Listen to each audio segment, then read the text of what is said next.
welcome in Rob Kendall Show. Hope you're having a great Thursday. Thanks for spending it with us. We got 3 hours straight ahead, and we give you the Indiana news, politics, and government with some national weaved in there as well, unlike anybody else. And we start today with this bill signing that the governor had related to property taxes, and then what he said about property taxes. And I'm reading all this, and I realized property taxes are now becoming the new income tax. And what I mean by that is if you look at income tax, and we all as good, decent members, hardworking members of society, pay our income tax every year. It's a disaster, right? Doing your income tax, paying your taxes is a disaster because the code has become so complicated because the code is nothing but the government picking winners and losers, right? The government never does with less. They just decide who has to pay what for the thing.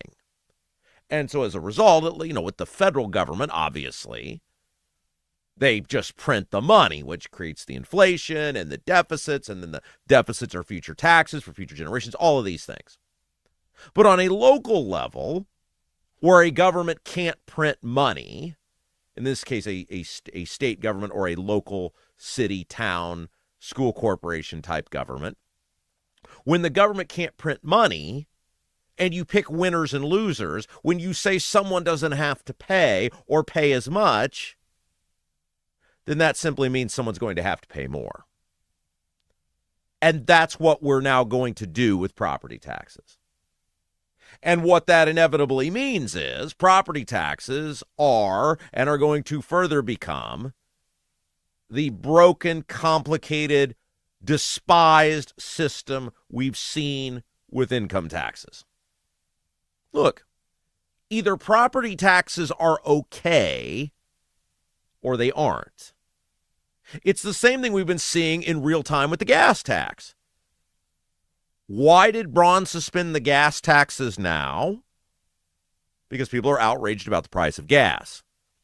Whether gas is $4.29 a gallon or gas is $2.29 a gallon, it doesn't change the validity or lack thereof of the taxes. Whether the price of gas is $4.29 or $2.29, it does not change the validity of the taxes. And yet, we keep acting like Braun has done something noble because he suspended the tax on gas because gas got really expensive and everybody got mad. Either the tax is fair and the tax is right, or the tax is not fair and the tax is not right. The same thing now is going on with property taxes. So yesterday, Braun has this big bill signing in which disabled veterans are now essentially going to be exempt from paying property tax. And I realize it's a really sticky situation anytime you say, well, disabled veterans shouldn't get something. Because immediately then people will say, well, you hate the vets, or you're not properly honoring those who have served our country, or you're against this, or you're against that. No. I'm just doing math, right? I'm saying the whole system itself is broken. And the system itself that is broken is that local governments are allowed to basically do whatever they want. Local governments keep getting more. Local governments are not asked to do with less. Now, I have seen this where I live, and I'm sure you've seen this where you live, where now they're crying because of Senate Bill 1, they might get a few less dollars than they got the year before. However, if you compare it to 5 years ago, they're getting infinitely more than they were getting, even with the Senate Bill 1 property tax cuts. And in the case of school corporations, or really any government entity, although schools are primarily the only ones who do this, whenever they don't like the revenue that they get, the amount of money they get, whenever they want, they can put a referendum on the ballot and try to raise your taxes. The state of Indiana is not solving the problem. They're putting Band-Aids on the problem and trying to appease select voter groups. And then they want you to think, oh, look at what we've done. If you're not making a government entity take less money, if you're not making the government entities be more accountable, and then you make one portion of the populace not pay, then simple math tells us someone else is going to pay more. Right? I mean, that you have so many dollars the local governments are allowed to acquire, the max levy, as we like to call it, in government speak. And maybe someday, and this would be a huge career risk, but maybe someday we'll just do a show and explain how property taxes work. Like levies, things that go into actually formulating a property tax rate. I don't know, that could end up it would be for 99.9% of the population super boring. I might be able to make it entertaining, though. I'll see. That would be a lot of work. I'm woefully busy these days. But my point is, when Braun's going to have a celebration, a celebratory bill signing going, look at what we've done for our disabled vets, I say, no. Look at how you've harmed someone else.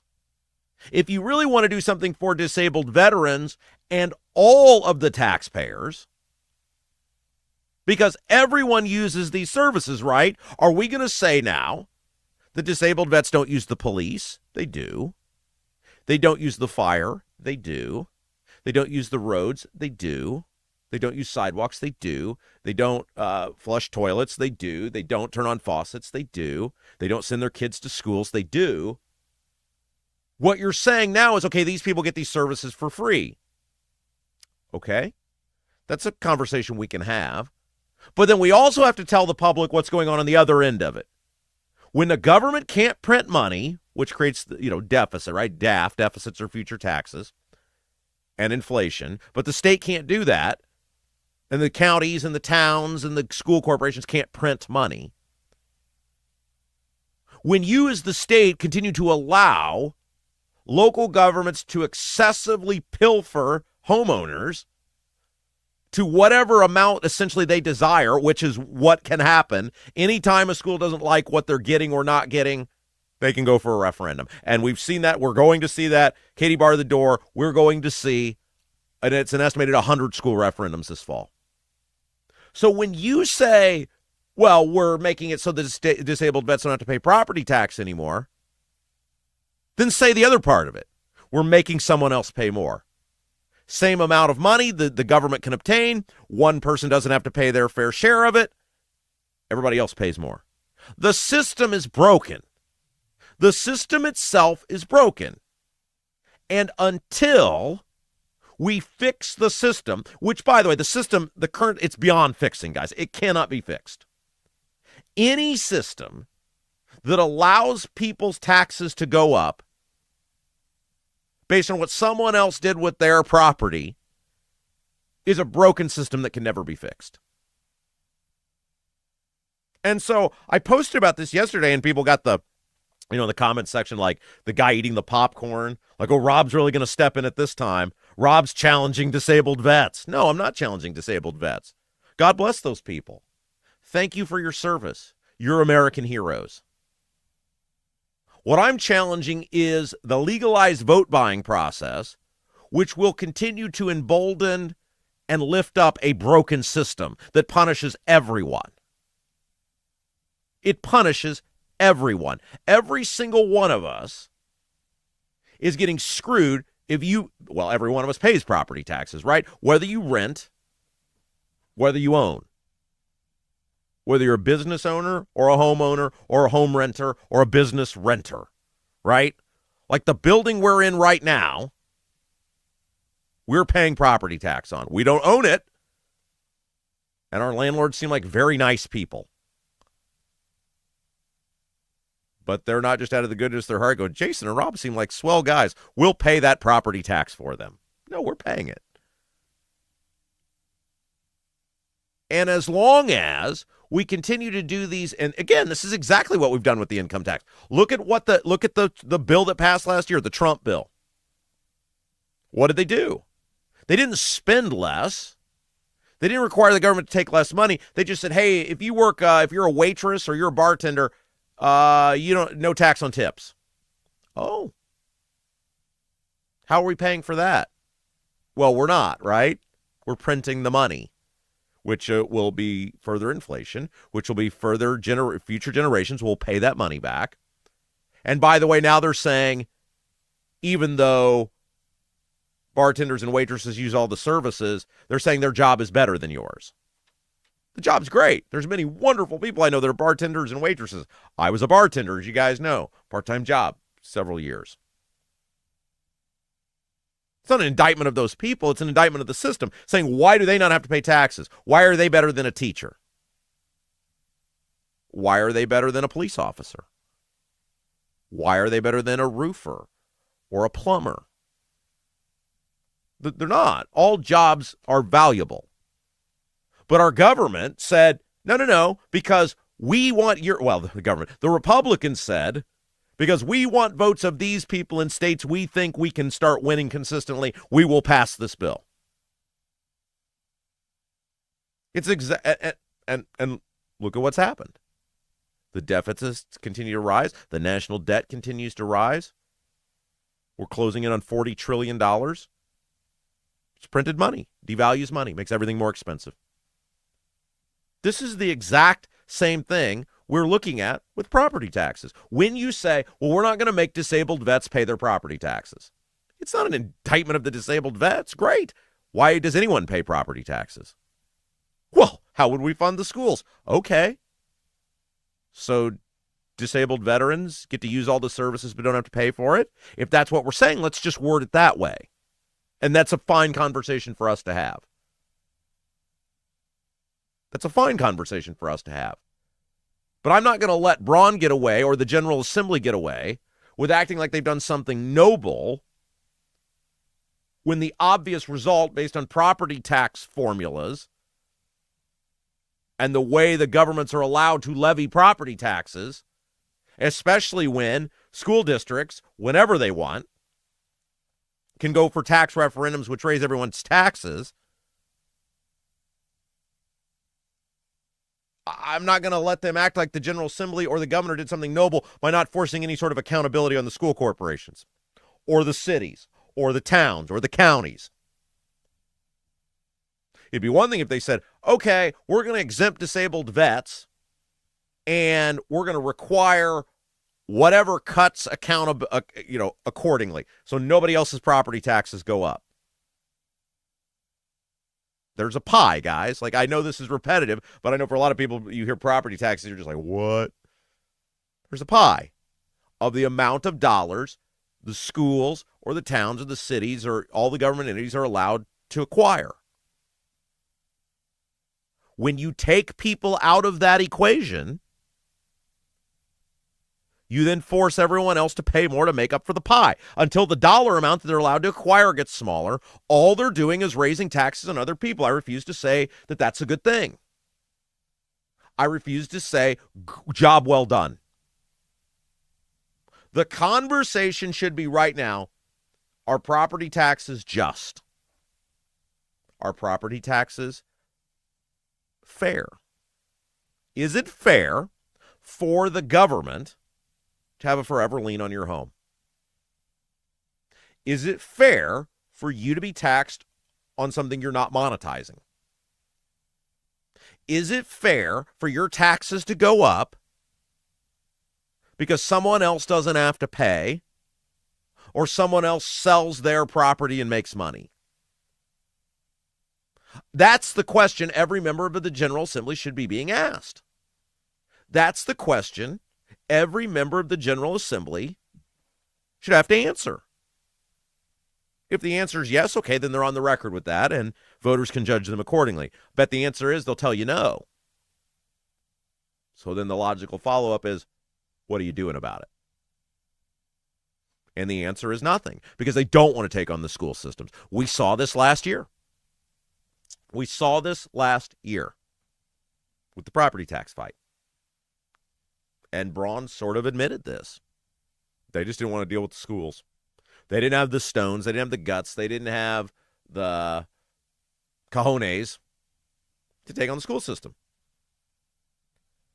So, and by the way, the Indiana Capitol Chronicle has a big article about this event Braun had yesterday, signing this disabled veterans property tax exemption into law. And then Braun got asked about other parts of the property tax system that he wants to see reformed. And here's what he said. And everyone needs to wake up to this, because this is crazy. Quote, once you get to 65, maybe you ought to have some relief from your own government to not have property taxes after that. So I'll be looking for enterprising legislators to see if they're hearing that too. He always does this little digs that he takes at people, where enterprising legislators. So let's talk about what he just proposed there. If you're 65 and over, you don't pay property taxes. Okay. So where does the money come from? Again, if all of these were tied into, we're going to force reform at the local government level. Remember, property tax caps, and this is why I get so pissed off about these referendums. Property tax caps, which were 1%, we're done, we're out of here if you own a home. Property tax caps were the compromise instead of local government reform in 2008. Mitch Daniels went to the General Assembly because Mitch Daniels really wanted local government reform, because Mitch Daniels recognized the only way to fix this issue is to get local governments under control. And obviously there was this Kernan-Shepard report that was put together in the mid-2000s at the direction of Daniels with former Democrat Governor Joe Kernan and former Republican Chief Justice Randall Shepard, this fabulous document on how to reform local governments, which would save everybody a bunch of money, make them better, make them more accountable. Almost none of that's ever been implemented. And so Daniels was actually trying for meaningful local government reform in 2007 and 2008. The compromise was the tax caps, because Daniels, and it'd be interesting to talk to him today to see how it worked out. Maybe we'll try to do that.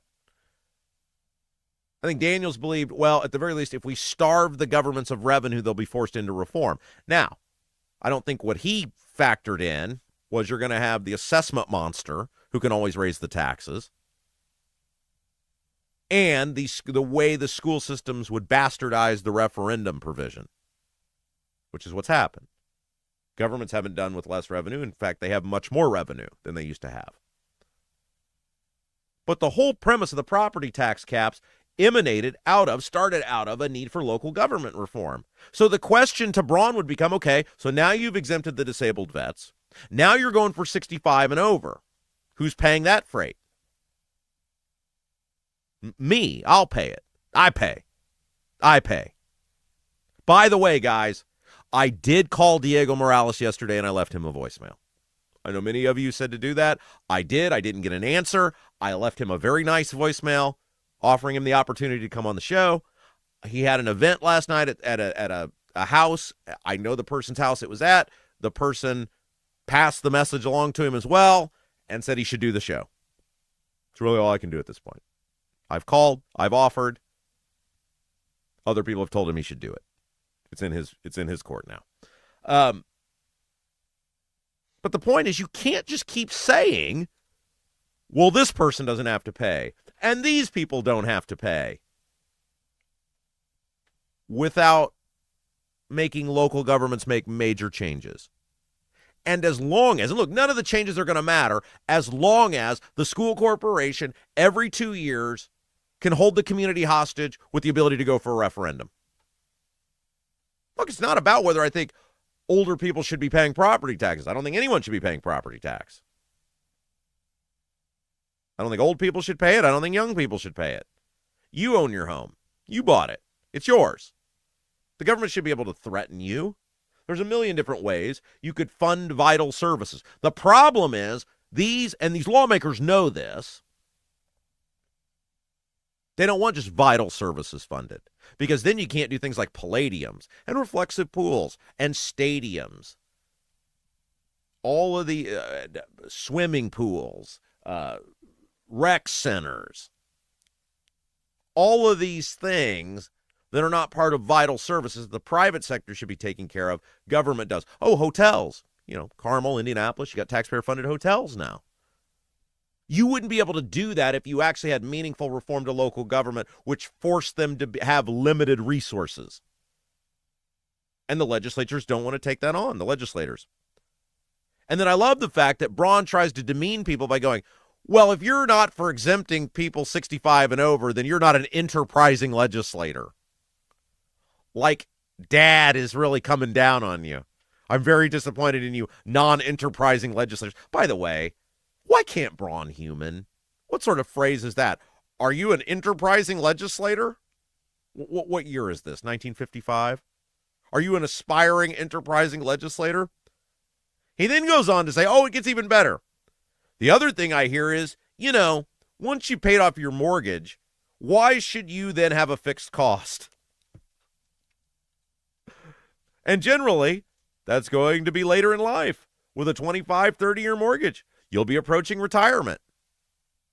So wait. Now the disabled vets don't have to pay. Now the 65 and over don't have to pay. And now you're saying any person who's paid off their mortgage. So in this case, Braun and his gajillion square foot home, he ain't paying property tax. And his helipad, by the way, which you paid for. Think about that. Mike Braun and his rich friends would be exempted from property tax. You, on the other hand, unless you're over 65, and if you, who pays off their mortgage fastest? The rich people, right? So you might be 55. Well, not rich people. Either the rich or the very financially dedicated. There's a lot of people who have paid off their mortgage who are not rich, who are very, very financially dedicated. I'm trying to do that right now. But it's ridiculous that whether you have a mortgage or not dictates whether you pay property tax. That's just ridiculous.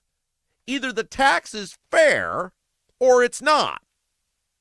Either the tax is just or it's not. Either the tax is the best way to fund local governments or it's not. I say it's not. It's part of why Braun's initial plan, look, it took him 3 tries to get it right, and I had to correct him multiple times, but the initial plan that Braun rolled out in 24 was pretty good. What would it have done? It would have stopped the assessment madness. It would have reverted bills back to 21 levels, so all this assessment craziness gone. It would have capped the growth of your bill each year. So again, the assessment madness, it doesn't matter. That's stopped. Those were positive things that would have at least somewhat targeted a major cause of the issue. This stuff we're doing now, all it is doing is shifting the burden to someone else.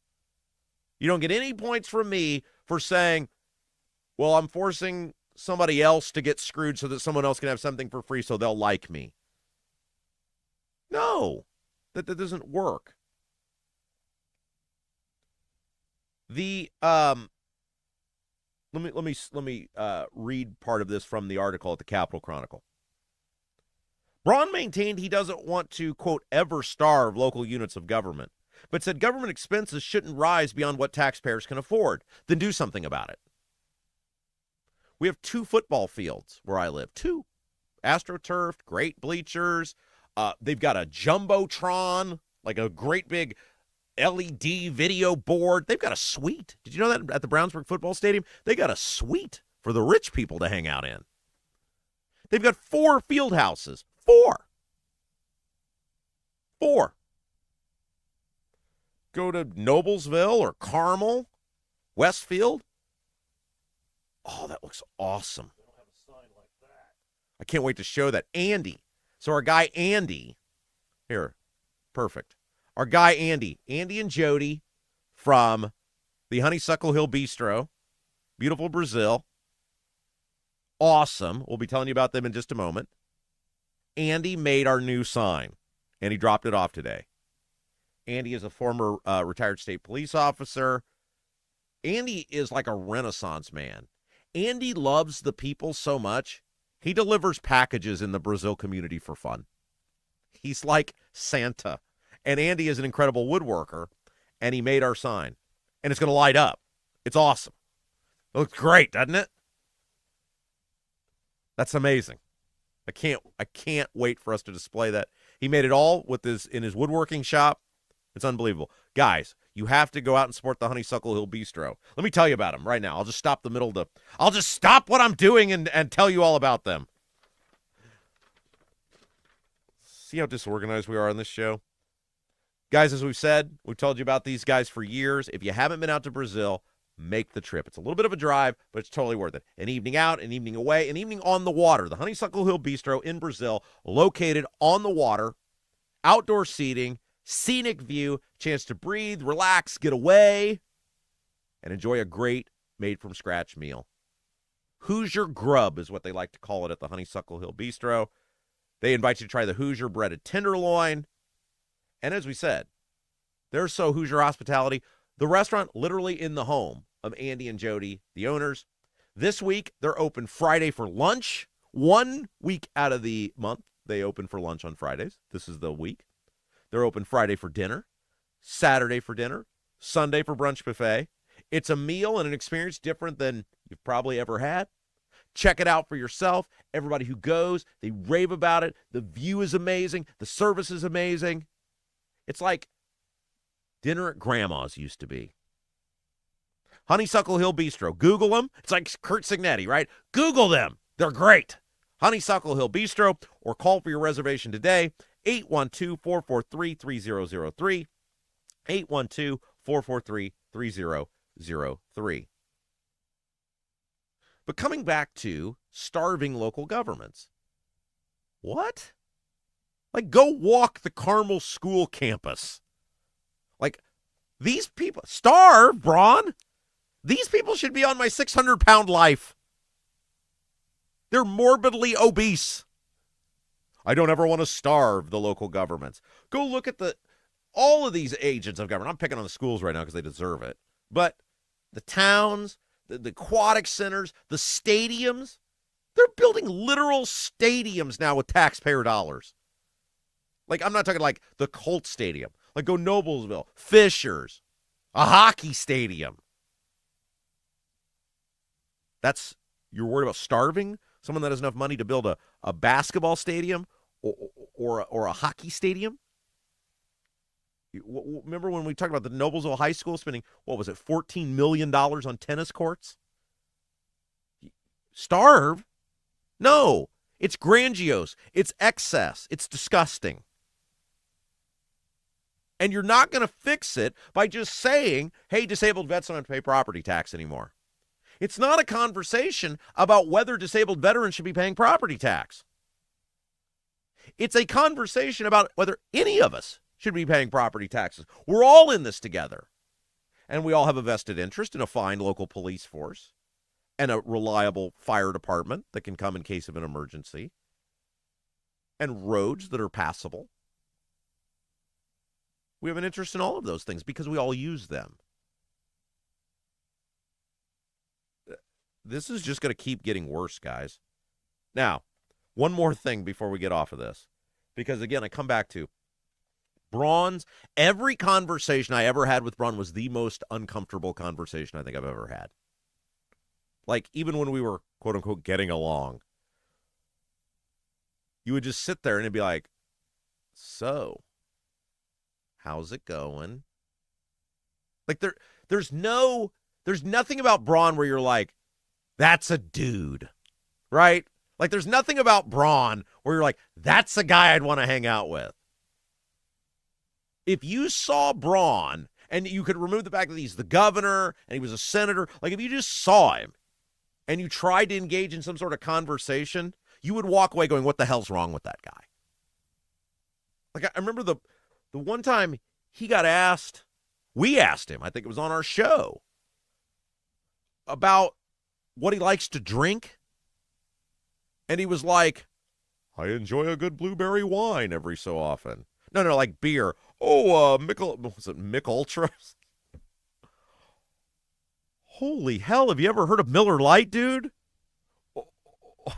Or Pabst? Or something that anything that a dude would be like, yeah, that's my drink, right? I enjoy a nice blueberry wine. Well, Mr. Endearing over here, Mr. Common Man. Aren't you just picturing the weekend at Braun's, his 10 gajillion square foot mansion in Southwest Indiana that he gets on his helicopter with his helipad and swoops into, and then he enjoys a nice $500 bottle of blueberry wine? The man cannot human. And when he speaks, it comes off. Here's what he said. He got asked about the assessments, because that is the problem. Guys, the assessment is the problem. I mean, property taxes are the problem. But the fact that every year people have no idea from one year to the next what their property tax bill is going to be, and it's some, while elected, not a fiscal agent, who raises your taxes, the assessor. And it's based off of what someone else sells their home for. Here's what he said. We need to figure, like, who talks this way? Okay? I'm just going to read it to you. And as you're hearing this, who talks this way? Like, if you saw some guy at the grocery store, you saw your buddy at the local VFW or the golf course or whatever. Does any normal person talk this way? We need to figure out if, in fact, the assessment process gives an opaque way for somebody to have a hike in a property tax bill. Guys, I like to think I'm a pretty learned person. Like, I went to college, I graduated, I was on the dean's list. Now, granted, my degree is general studies. I'm not saying I was a rocket scientist. I'm not saying that I have started a Fortune 500 company. But I've started multiple successful businesses. I've started this with Jason.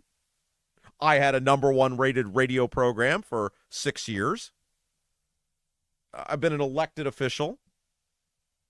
I feel like I understand government and I understand business and I think I'm at least average in intelligence.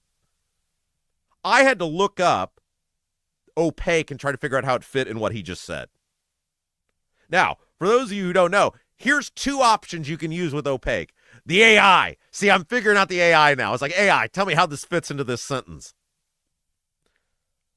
In communication, it describes opaque as using vague, overly complex, or convoluted language designed to obscure the core message or avoid giving a direct answer. I was like, well, okay. In business or finance, handling transactions, pricing, or decision-making behind closed doors. This often means the inner workings or rules are hidden from public view or regulators. And that's the word he used? This is the dumbest quote ever. Like, why can't you just say, hey, this system is super hard to predict. It's super hard to figure out. It's super unfair that people get their taxes raised because of what someone else sells their home for. Bam, that's English. That's English, right? Like, okay, yeah, right. Instead of, the assessment process gives an opaque way for somebody to have a hike in a property tax bill. What? That's what you came up with? Hey, let me human. The assessment process gives an opaque way for somebody to have a hike in a and this is the problem. Braun, and I've said this for years and years and years, all the way back to when Braun was a senator, he's totally disconnected from reality. He's totally disconnected from the average person, the average person's plight, the average person's experience. So he does, like, it's really hard to try at something that you can't relate to. Or it's really hard to understand something you can't relate to. Mike Braun never wanted to do property taxes because property taxes are not a big deal to him. They're not a big deal to his friends because they're super rich like him. Oh, the bill's what? Okay, great, thank you, goodbye. Like, the average person that sees that increase or sees their mortgage payment change based on their escrow falling short, it's a massive deal. It's not to Braun. He's not into it because it doesn't affect him. He's not into it because he doesn't understand it. And not to be Bill Clinton, but he doesn't feel your pain. So you're going to get him just going by force rather than choice. And in the property tax, and look, Micah, to Micah's credit, Micah Beckwith, the lieutenant governor, Micah told Braun this from the beginning. So you guys remember, Braun and I get into it at convention. Remember, we had this, not getting into it, was like we weren't throwing fists at each other, but Braun and I at the convention, I shouted something at him, not like derogatory, but to his credit, he bowed up and walked over to me, and I said, all right, let's do it right here in front of everyone. And there was you guys remember this, there was like a crowd of people got around us. This was before the vote on lieutenant governor or anything else. And we had a spirited 5-7 minute conversation. And after Micah won, Micah told him, Micah said, whatever you do on property taxes, you're not going to BS Rob, because he knows it better than anyone else. He said, if you're not into it, don't do it, because you're not going to BS him. You're not going to get away with the nonsense with him, because he's more passionate about it than anybody else, and he knows it better than anybody else. And Braun never wanted to do property taxes. He never did. His heart isn't in it. He doesn't understand it. He doesn't feel it. He doesn't think it's a big deal. Everything he's done with this is kicking and screaming. And so he's just trying to check boxes. Okay, will this get everybody to leave me alone? Okay, now I did the disabled vets. Will you leave me alone now? Now I'm doing 65 and over. Will you leave me alone now? Now I'm doing if you paid your mortgage off. Will you leave me alone now? You're never going to fix this issue unless you believe in fixing the issue. Unless you believe in fixing the issue for everyone. And Braun does not. Hey guys, is your driveway showing signs of wear, freeze-thaw cycles, road salts, environmental buildup, mold, and dirt? It can all cause damage to your concrete. I'm talking patios. I'm talking driveways. I'm talking sidewalks. Big damage that can lead to big expenses. That's where Seal Now comes in. The clean, seal, and stain professionals. They help you protect your concrete outdoor surfaces, and they do a lot more than just concrete. They do wood, fences, pergolas, decks, you name it. Outdoor wood, outdoor concrete, Seal Now are your guys. See their work today at sealnow.com, SEALNOW.com. Get a free estimate for your project, and because Seal Now loves the Rob Kendall Show, they're big fans, get 20% off any long-term sealing project. 20% off any long-term sealing project. 20% off any long-term sealing project, SEALNOW.com. Seal Now. Okay, let's take a break. When we come back, Jesse Brown.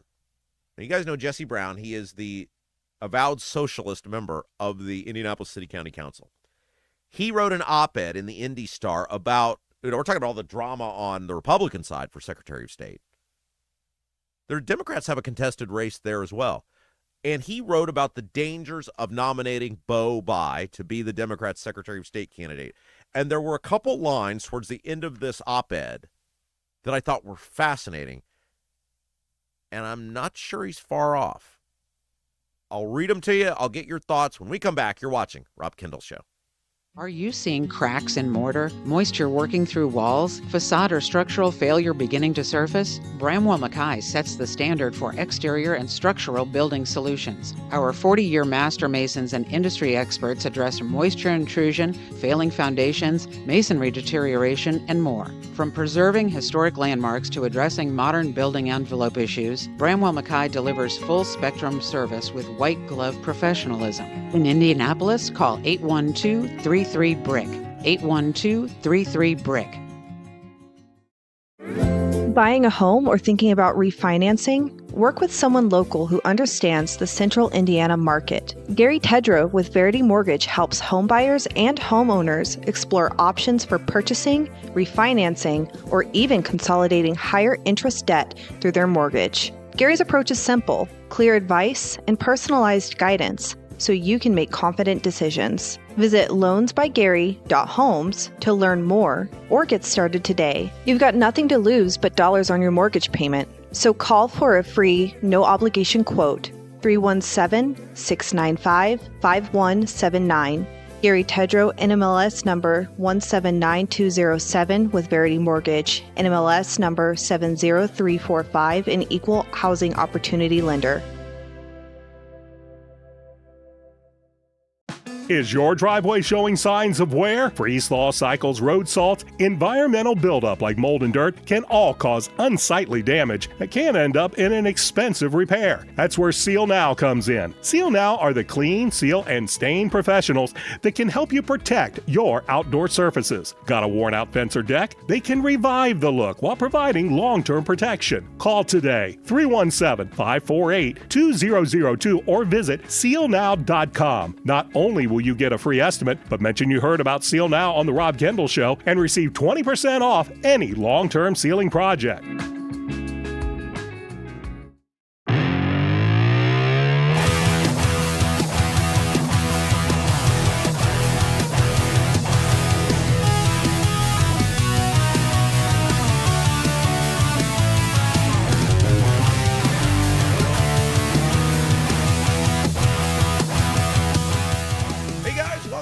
Rob Kendall Show. Thanks so much for joining us. Don't forget, if you haven't done so yet, hit the like button. Hit that little thumbs up. That really helps us grow our program. And man, is the program growing. You guys have been amazing. Thank you so much. We asked for 3 steps to help us grow the program. We call it like, share, and subscribe. Number 1, hit that thumbs up button. Number 2, share it out. Facebook, Twitter, wherever you're at. Nobody's doing local content like us. Every time we get new subscribers, every time we get new viewers, every time we get new listeners, our voice, and by our voice, I mean all of us, it grows. It's not just Jason, it's not just myself, it's all of us growing together. Share the feed out, and then lastly, subscribe to the channel. Thanks to everyone who's helped us hit that 3,000 subscriber number. You guys are amazing. Help us continue to grow. Like, share, and subscribe. Couple of other housekeeping notes before we get to this fascinating commentary by Jesse Brown in the Indy Star today. I told him I was going to talk about this. But before we do that, live show coming up June the 27th, Mad Hatter Comedy Club in Greenwood. Tickets are going fast. We still got some left. Don't miss out on this awesome evening of fun. It's a celebration of the show. It's a celebration of you guys. Get your tickets now. RobKendallShow.com. We've got the link right up there at the top of the page. RobKendallShow.com. Come join us, hang out with us, have an awesome evening together as we celebrate, well, this community. That's what we are. The growth has been amazing. You guys helping us, you guys putting the word out about us. This is our opportunity to say thanks. Come join us. Come celebrate. It's a great opportunity if you're like, man, I'd love to help the show out. It's a great opportunity to help the show out and do something for yourself. We made tickets super affordable. The lower level, we're going to do meet and greet with everybody in the lower level. It's just going to be fun. It's an opportunity for us to say thanks. We're going to laugh. We're going to roast the politicians. I'll use a few curse words. It'll be so much fun. June the 27th. Join us. Hang out with us. Mad Hatter Comedy Club in Greenwood. RobKendallShow.com is where you can get your tickets. Speaking of RobKendallShow.com, we have that support button up there. If you're like, I just want to support the show and I don't want to do anything for myself, the support button's a great way to do that. $1, $10, $20. Hundreds of you guys over the past 13 weeks have joined our little family, shown support of the program. We so appreciate it. RobKendallShow.com is where the support button is. All right, before we get into this commentary by Jesse Brown, somebody who supported our show from the beginning, Lauren Wilson, realtor at Properties. We love Lauren Wilson. She's a huge fan of our show. She loves you guys. She loves the chat. She loves watching. She goes back and watches every day. And she would be a great person to be your advocate when it comes to buying or selling your home. That's what you need. Someone local, Lauren Wilson, who's your lifer, who understands the local real estate market, buying and selling. Get the most out of your home, put you in the home that you are going to be happy with for the least amount of price. Lauren Wilson with at Properties, 317-590-2290, 317-590-2290. All right, so Jesse, by the way, coming up here in just a little bit, Jamie Ritenour is going to join us. Jamie Ritenour, she's a Republican running for Secretary of State. You guys may remember her. She shocked everyone 2 years ago when she got the signatures. She was running for governor. She got the signatures, those 4,500 signatures, to get on the ballot. And full disclosure, I voted for Jamie Ritenour. Mostly it's like a protest vote because they banned her from one of the debates. And I was like, this is wrong. and remember Jamie Rittenauer we had that debate on the old radio show. I said, since she's not going to get the debate stage, I think that's wrong. I think if you qualify to run for office, you should be allowed to participate. We had that debate on WIBC. She'll be with us. She's running for Secretary of State now. She surprised everyone. She got the filing fee. She paid the filing fee, which is very prohibitive. Very prohibitive from keeping regular people from running for office. Jamie got the filing fee paid. She's going to shake up that convention. She's going to have her, her pocket of voters, and weird things happen at convention. So Jamie Rittenauer will be with us. We'll talk about all this Diego insanity. We'll talk about the stuff with Max Engling. She won't say his name, by the way. She has a nickname for him. And so we'll talk about that as well. That's all coming up in just a little bit. But first, so Jesse Braun, member of the Indianapolis City County Council, he is an open, avowed socialist.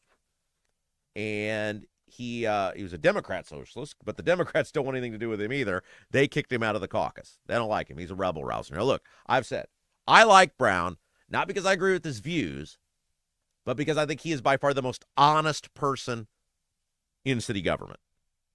And he is willing to, much like we do here, from the opposite end of the spectrum, call out all sides. He is willing to look at both Democrats and Republicans, his own party, point out where they are not holding up their end of the bargain to people, just like we do here. Jesse Braun and I are like, the Spider-Man meme, like the guy pointing at each other, but we're from just the opposite ends of it. Like, I see it on the conservative, liberty, freedom side. He sees it on the socialist side, and we both hate the parties we're kind of supposed to be a part of equally because we feel they're letting people down. And so I admire that. I don't have to agree with somebody to be friends with them. I don't have to agree with somebody to like them, but Jesse Braun is a very honest person. And he has some wacky views, but he's very honest. And we're sorely missing, and he's very direct and he's very bold about his honesty. And we're missing that in our government. If we had, look at what a dumpster fire the city is. If we had a council full of Jesse Browns, city government would be better. Joe Hogshett's a dirty, rotten dude. And he needs more people holding him in check. Jesse Braun offers that. I like that. Don't agree with a lot of his views, but I admire the honesty, and we get along just fine.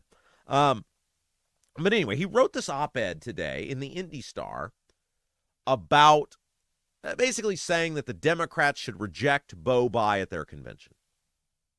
And in all the hustle and bustle of the Republican drama, nobody's really paying attention. The Democrats have a contested race. Now, I don't think it's going to be close. The people I've talked to are kind of doing the tabulating. Don't think it's going to be close. Bo Bai is probably going to win the election. We've had Blythe Potter, his competition, on our show. She's very nice. She's very well-spoken. She may be able to do some damage. She's very likable when you meet her in person. She is running hard to the left on Bai. And so Braun writes this op-ed today in the Indy Star about why voters, the Democrat voters, should reject Bo Bai. And he goes into a long thing, and it's a long article. It's a nice read. It's a nice write. But I wanted to read you, towards the end of the article, some of his closing observations. And he gets off of Bai, and he's really talking about just society in general. Now, look, full disclosure, if I were a Democrat delegate, I would cling to Bo Bai like grim death, to steal a Seinfeld line. You have had no statewide elected office holders win an election in 14 years. You haven't even been close in 8 years. The last person who was remotely competitive was Donnelly against Braun, and that he wasn't all that close. And Bai brings you money. He brings you a name. He brings you a look. He brings you an ability to win a lot of voters that'll decide the election. And I don't think the Democrats, if you're a die-in-the-wool Democrat. Now, Brown's a different story because he don't like the Democrats either. But if you're a Democrat and getting a Democrat elected is your thing, I think you got to go with Bai. I don't think you can be picky and choosy about ideology at this point. I think you got to try to win something. But that's one person's opinion. I'm not a Democrat delegate. I don't have a say. I think Bai gives you the only chance to win in the general election. And I think it gives you a great chance to win in the general election, especially if Greg Ballard is in the mix. But Braun gets off the Bai, going after Bai, and he goes after him pretty good. And he starts talking about society in general. And I want to read you some of what he wrote because he's on to something. He said, quote, "The top 1% are getting richer and richer while they ruin our lives. The wealthy call for an end to division and anger while they continue buying our democracy and using it to make themselves rich. The working class is the victim of class warfare. Division and anger can end only when that warfare ends." Right. He's correct. Now, I'm not a person. Now, I'm sure Braun would come at it from like wealth caps and everything else, right? Like, I'm not that. I'm not a person who believes that productivity should be punished. Unless you're Saddam Hussein or you've robbed a bank, if you've earned your money legally, then good on you. It's your money, you've earned it. The problem is we have a system, both inside of the political system and outside, because of the political system, which emboldens and rewards the tippy top at the expense of everyone else. The tax code is rigged in favor of the super rich. The tax code is rigged in favor of people who can hire an army of super lawyers. Tax code sucks. It sucks as a worker. Now that I'm back to being an owner again, it sucks even more. I was having a conversation with a member of the media, like, so what do you think about doing this now? And I said, the show is great. Doing the show is fun. It's everything else that I had forgotten about how much it sucks that sucks. Because now I'm back into business owner mode. And just candidly, the last time I owned a business, I was in my mid-30s. From my early 20s to my mid-30s, I was a business owner. I had lots of free time. I had no children. I had no home that I had to own myself. Now I have all of those things, and it's back to being a business owner. Like a big part of what I do every day is not the fun of the show. It's dealing with everything else. It's very time-consuming. You got to keep good notes. You got to stay accurate. So at the end of the year, I can pay somebody else to put all of this in and tell me what I owe the government. And you have to have a trained professional to do that, right? Like so much time, because you do, and every person should get there is no shame in you taking every legal write-off applicable to you. You should never give the government a penny, a cent more than you're obligated to. My accountant, he's a really good guy. We've had him for 20 years. And he's, not one of the big firms. He's a local guy. He's got probably, I don't know, maybe 100 clients, regular people. That may be, I don't even know if he has that many. But respected guy in his field, very honest, very good. And every year, we were talking about, I went and turned my taxes in the last time. He goes, man, he said, every year, no one is more organized than you. He goes, every year I get your stuff, and it was just like, oh, if all my clients were just like this. I said, right, because I don't want you to miss something, because I hate the government that much. I will spend a gajillion hours to save $5. And every person should do that. You should take every deduction given to you. But seeing and learning the code again, seeing and learning the things you can do to save yourself money inside of the lines created, you realize the system is rigged for people with a gajillion dollars who have an army of accountants. People get special breaks that I'm not able to get as a small business owner. And those breaks are given because these uber rich people have bought the politicians.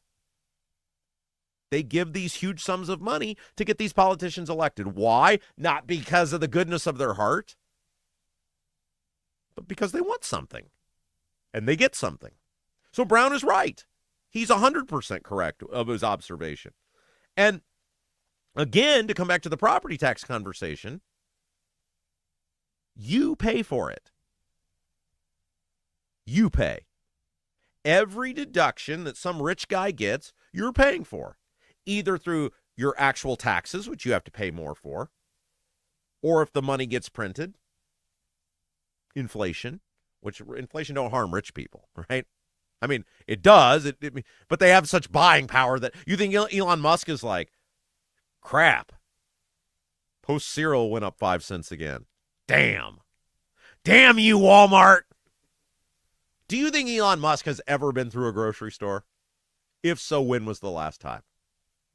Like, remember when Bush, remember when Bush was running for re-election and he went to the supermarket and they were showing him how to use the scanner, and that was like, I mean, it wasn't a new thing in the early 90s, but it was like, technology for the time.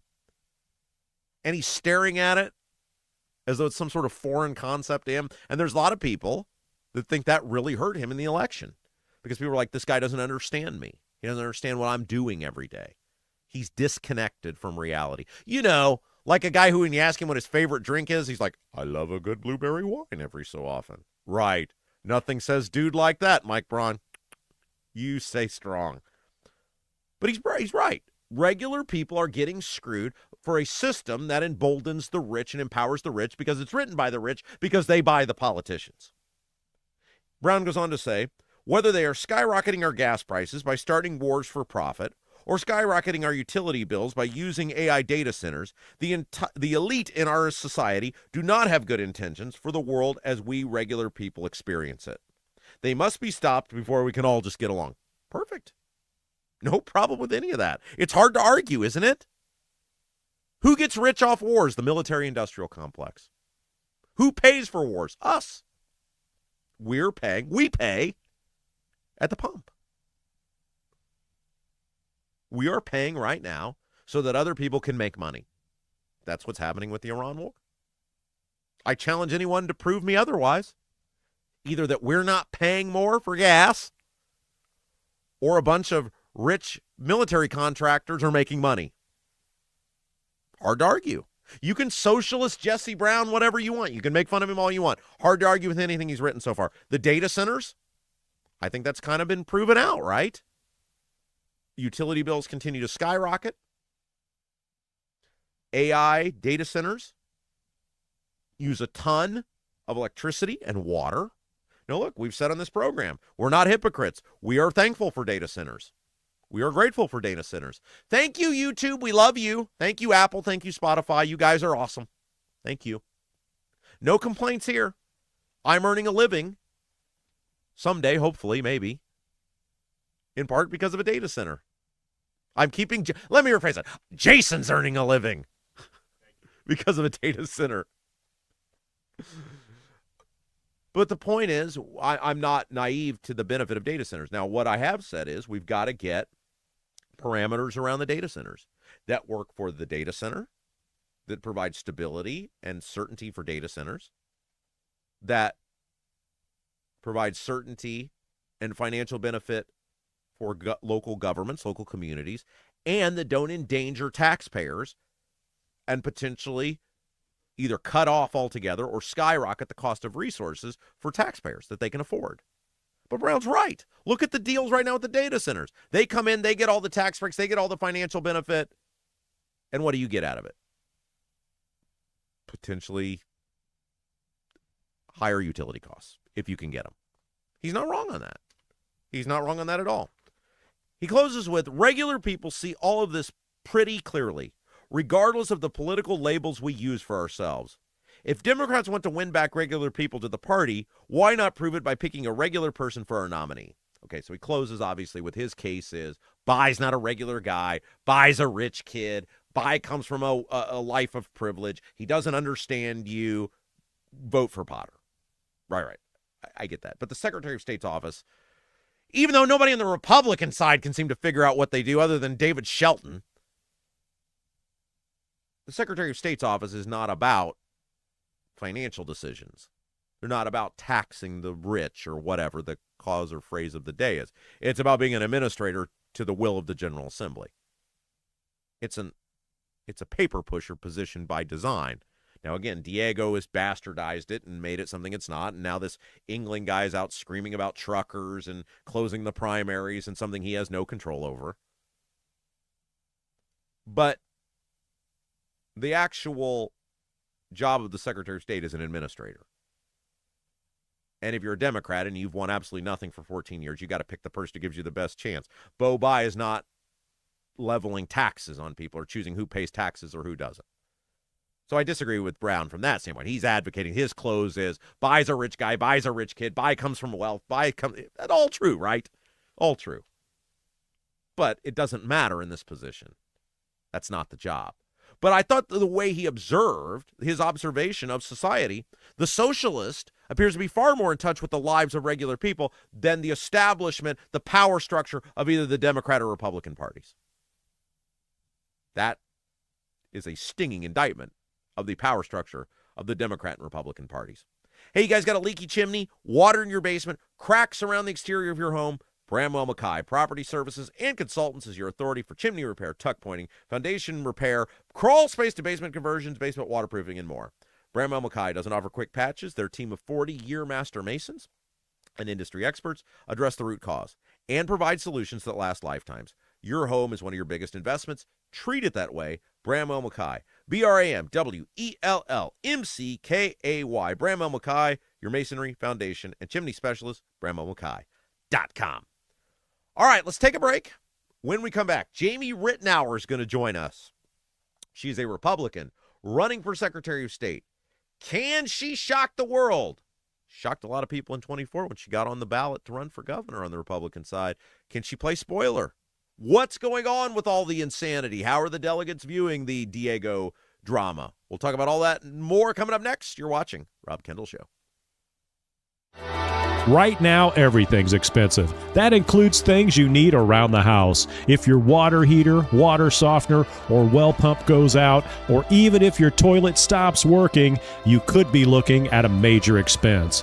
Don't let your next call to a plumber break the bank. Call John at Black Sheep Plumbing. John is a Hoosier lifer who takes pride in and stands behind his work. That's why all basic services and repairs with Black Sheep Plumbing come with a 2-year parts and labor guarantee, with water heaters having a 6-year parts and tank guarantee. Call or text Black Sheep Plumbing for all your needs today and speak directly with John, the owner. 765-315-7558. That's Black Sheep Plumbing at 765-315-7558.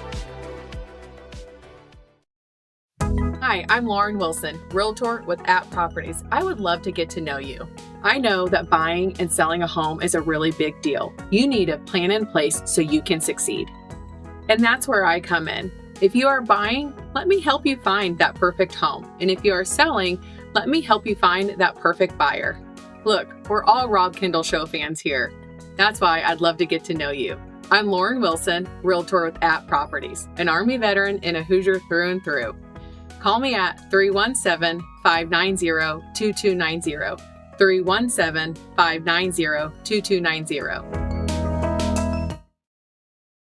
Is your driveway showing signs of wear? Freeze-thaw cycles, road salt, environmental buildup like mold and dirt can all cause unsightly damage that can end up in an expensive repair. That's where Seal Now comes in. Seal Now are the clean, seal, and stain professionals that can help you protect your outdoor surfaces. Got a worn-out fence or deck? They can revive the look while providing long-term protection. Call today, 317-548-2002, or visit sealnow.com. Not only will you get a free estimate, but mention you heard about Seal Now on the Rob Kendall Show and receive 20% off any long-term sealing project.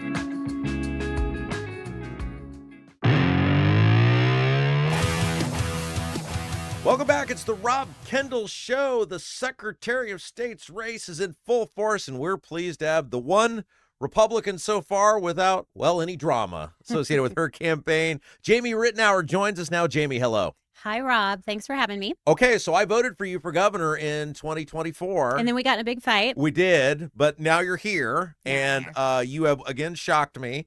You got the signatures in 2024. I did. And nobody thought you were going to do that. Correct. And then you got the money to run. But this is a big extortion thing, right? What the Republican Party's doing. Explain how much you had to pay just to run for this office. Yeah, so it's 10% of whatever salary your whatever office you're running for. So Secretary of State, he makes $149, so it's about $15,000.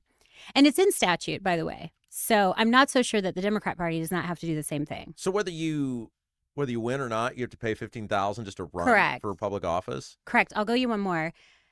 Oh, I don't know if I should say this. Oh, you should, totally. No, without a doubt, you should absolutely say it. No, I will just say that we were surprised once we talked with the Indiana GOP because they were telling us that we also needed to give $1,000 for to be on the publication and be on the website, and then another $500 to have the table.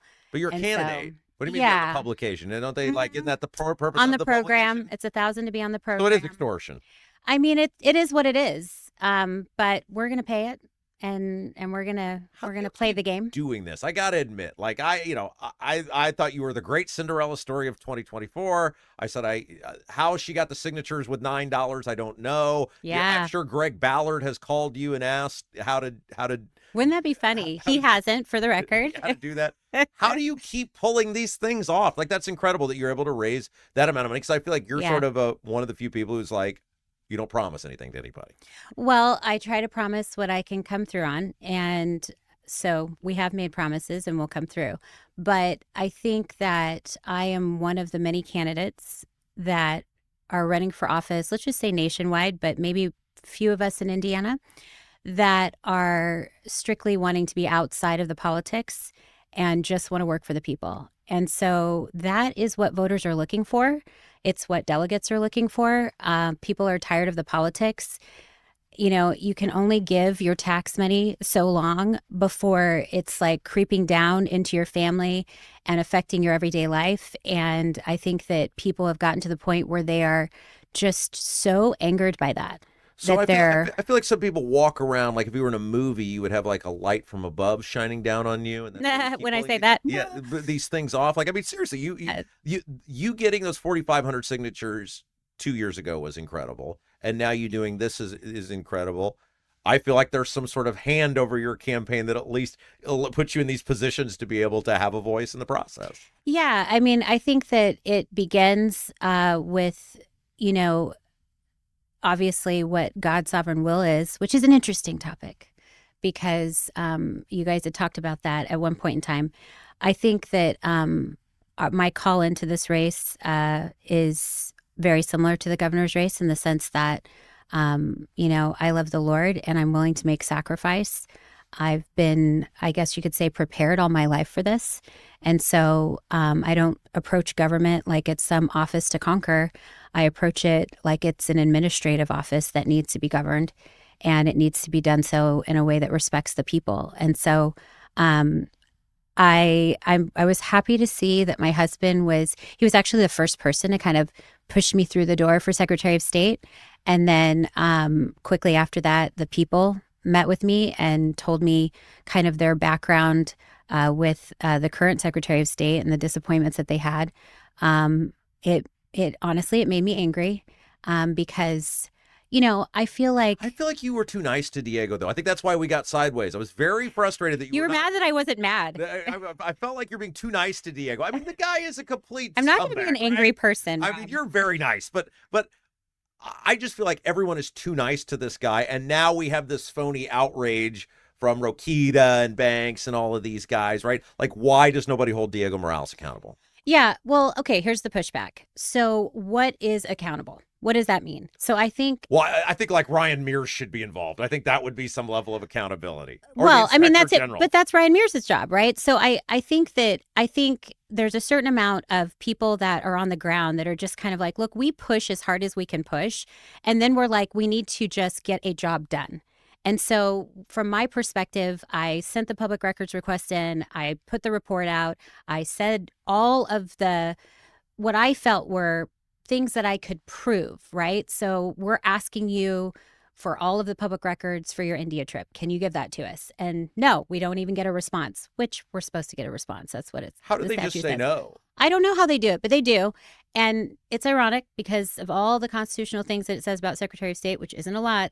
It is the office that's over records. That's right. And so that should have been an easy thing on his part, but it wasn't. And so, you know, then I look at the situation and go, I'm not going to sit here and twiddle my thumbs and get all angry because he's not responding. I'm going to find out why. And that's the part about my candidacy that's different than literally every person in the race, whether they're Republican, Democrat, etc. And that is that I actually went in and studied the office. I spent a year untangling the web of the Secretary of State's office and figuring out, like, Is it a web? it is a web. There's no Is it question. a Diego created web? Wait, no, it's not. Well, I can't speak to his motives. I'm not speaking to his motives. I don't know if he went in and didn't know or if he went in and did know. I don't know that part. But what I can tell you is it's a web. It was legislated between 85 and 95 in such a way that has taken a lot of the authority, not unlike the Lieutenant Governor's office, Right. taken a lot of authority away from the office. And so when you're running for something and you see chief election officer and you make all these promises and you don't read the statutes, you get in and you're a little shocked by it. And that's what happened. So you've said I'm running for this office. What's the number one thing that needs to change with Indiana's Secretary of State's office? So we need legislation that will give the authority back to the office. And Do what? to, one, do election reform. So I am the actual paper ballot hand counting precincts. I believe in it. I think it's constitutional. It is constitutional. So we should go back to the paper ballots? We should go back to paper ballots. We should do only precinct voting, and we should do hand counting, just like France with 60 million people. Okay, so help me understand why, because I hear this a lot. And Sure. I'm a big voter ID person. I think that's great, Right. wonderful. Right. I've never heard anybody go, hey, the election was rigged, the machine did something crazy. Like, I've never heard a viable, like, case on that. Why is everybody so against the machines when there's no evidence that I've ever heard of that the machine, like, took on a mind of its own? So we're happy to put in the comments the evidence. So there is, let's just be really clear about what I'm going to talk about here. I'm talking about irregularities in elections, and I'm titling it irregularities. So there was a group of people after 2020, because 2020 was pretty funky. I mean, I don't care what anybody says. yeah. It was, nobody knows. Well, you can't just be Wait. changing election days. You can't just be mailing No, ballots you to can't. people, And right? and nobody knows if something happened in Indiana or not. I remember during the governor's race when I was doing the second debate, I was only allowed in 2, right? So the second one that was on the internet. But you I did remember one with me. You got a lot of votes out of that. I did. You got more votes than you would have got on that stage. Well, okay, yeah. Did I just give him credit for? Are we allowed to say that? I'm not giving him credit for anything, by the way. Yeah, I think that in this case, there were people after the election took place in 2020 in the state of Indiana that went and canvassed, and they found that only about 60% of the doors that they knocked on, when they asked the questions, is this your residence? Did you vote? Is this how you voted? Only 60% were correct. Everything else, there were irregularities. So whether it was maybe you say that you voted early voting, but the data says that you voted on the same day, or it was like a ghost voter where a person says that they lived at the address, but in fact they didn't. There's all these definitions of all these irregularities. It's just true. It's a fact. And what I'm saying is, at the very least, the office should have reviewed it. And that's the promise that was made, right? That was not kept. And so I come to the table with what I think is backed by President Trump. It's backed by Tulsi Gabbard. She came out and talked about machines. I mean, the reality is there's one, it's expensive, very expensive, millions upon millions upon millions, double the budget. I mean, are we going to be back security. to, like, I'm going to have to look at every ballot to count it? Like, how do you count without a machine? Yeah. So, I mean, we haven't been too far away from it. It hasn't been that many years. And I just don't want Florida 2000 again. yeah, I know, with the Chads. Is that what you're Right. talking about? So 600 ballots or less, we have about 50% of our precincts that are 600 ballots or less. And then we have about 40% of our precincts that are between 600 and 1,200 ballots. So that's all work you can do in a day, a few hours with 6 to 12 people. And then when it comes to the 1,200 to 1,800 number, we only have about 2% of those. So it's really not difficult. And furthermore, our state doesn't have a good voter turnout anyway. P.S. Why is that? Well, it's because people are so upset with the policies that are coming out of the State House. And it's ripping up their families and their communities, and people aren't paying attention, and they're acting like they are, but they're not. And they're drawing up legislation that is just long and drawn out and not what we need. And so it's making everybody upset. And that makes it very difficult for conservatives to run for office, because we're sitting here trying to say, hey, let's go for less government, less taxes. And we just can't seem to prove that in the State House. So that's why everybody's upset. That's why everybody's not turning out to vote. But I'm here to tell people that is not the answer. The answer is not to drop off and stop voting. The answer is the exact opposite. It's to get out to the polls. It's to get involved. And that's what we're going to encourage. The thing that I also want to say, right, the PSS, is where is the next generation? And why aren't we concerned about that? I think it's wild when I go to these Republican events, which we do our own, partly for this reason, even though I don't think people like it, but it's okay. Do you ignore the Lincoln days? Or do you go? Well, okay, clarification. So when I ran for governor, It doesn't seem like a scam, too. We went to a lot of events, and then we were kind of told in certain situations, like, you guys can come, but the people that we were inviting that were outside that had never come before, they were told, like, no, they can't come. It's only people that are here. And it just, when the line started to be drawn, I was like, I don't know what you guys are doing, but this isn't how you expand. Listen, if you believe in conservative values and conservative principles, you should want to spread that to every community. You should want to get out and get the word out everywhere. You shouldn't just be spreading the word when it happens to be about a candidate you want to get voted for. You should be promoting it because you believe it helps community and society. And so I was of the mindset of, okay, well, you're obviously not letting new people in, even though they're not new. Right. We've all been voting Republican. Right. Well, some of us have been voting Republican. Hey, let me introduce you real quick. For a This is long time. Jamie Rittenauer. She's running for Secretary of State on the Republican side. So the Republicans magically find this guy, Max Engling, who was a bank staffer. He had run for Congress. He lost his race badly. He lost his delegate race a few weeks ago. And now they've anointed him in a week the next coming of Reagan. Like, what is this? What is happening here? How do we go from Diego's the greatest, Diego's the best, Diego's the infallible, to now Diego's the worst and Engling's the best, he's the infallible? What's happening? So we call him the new guy. And That's his code name. the new guy came on the scene. And I'm just going to say this because I'm an honest person, and I would say this to everyone face to face. I just think it was a bad move. I mean, you know, if you've been thinking about it for as long as you have, okay, he should have entered the race earlier. And then secondly, I think just the posturing that took place throughout the media. Seems very coordinated.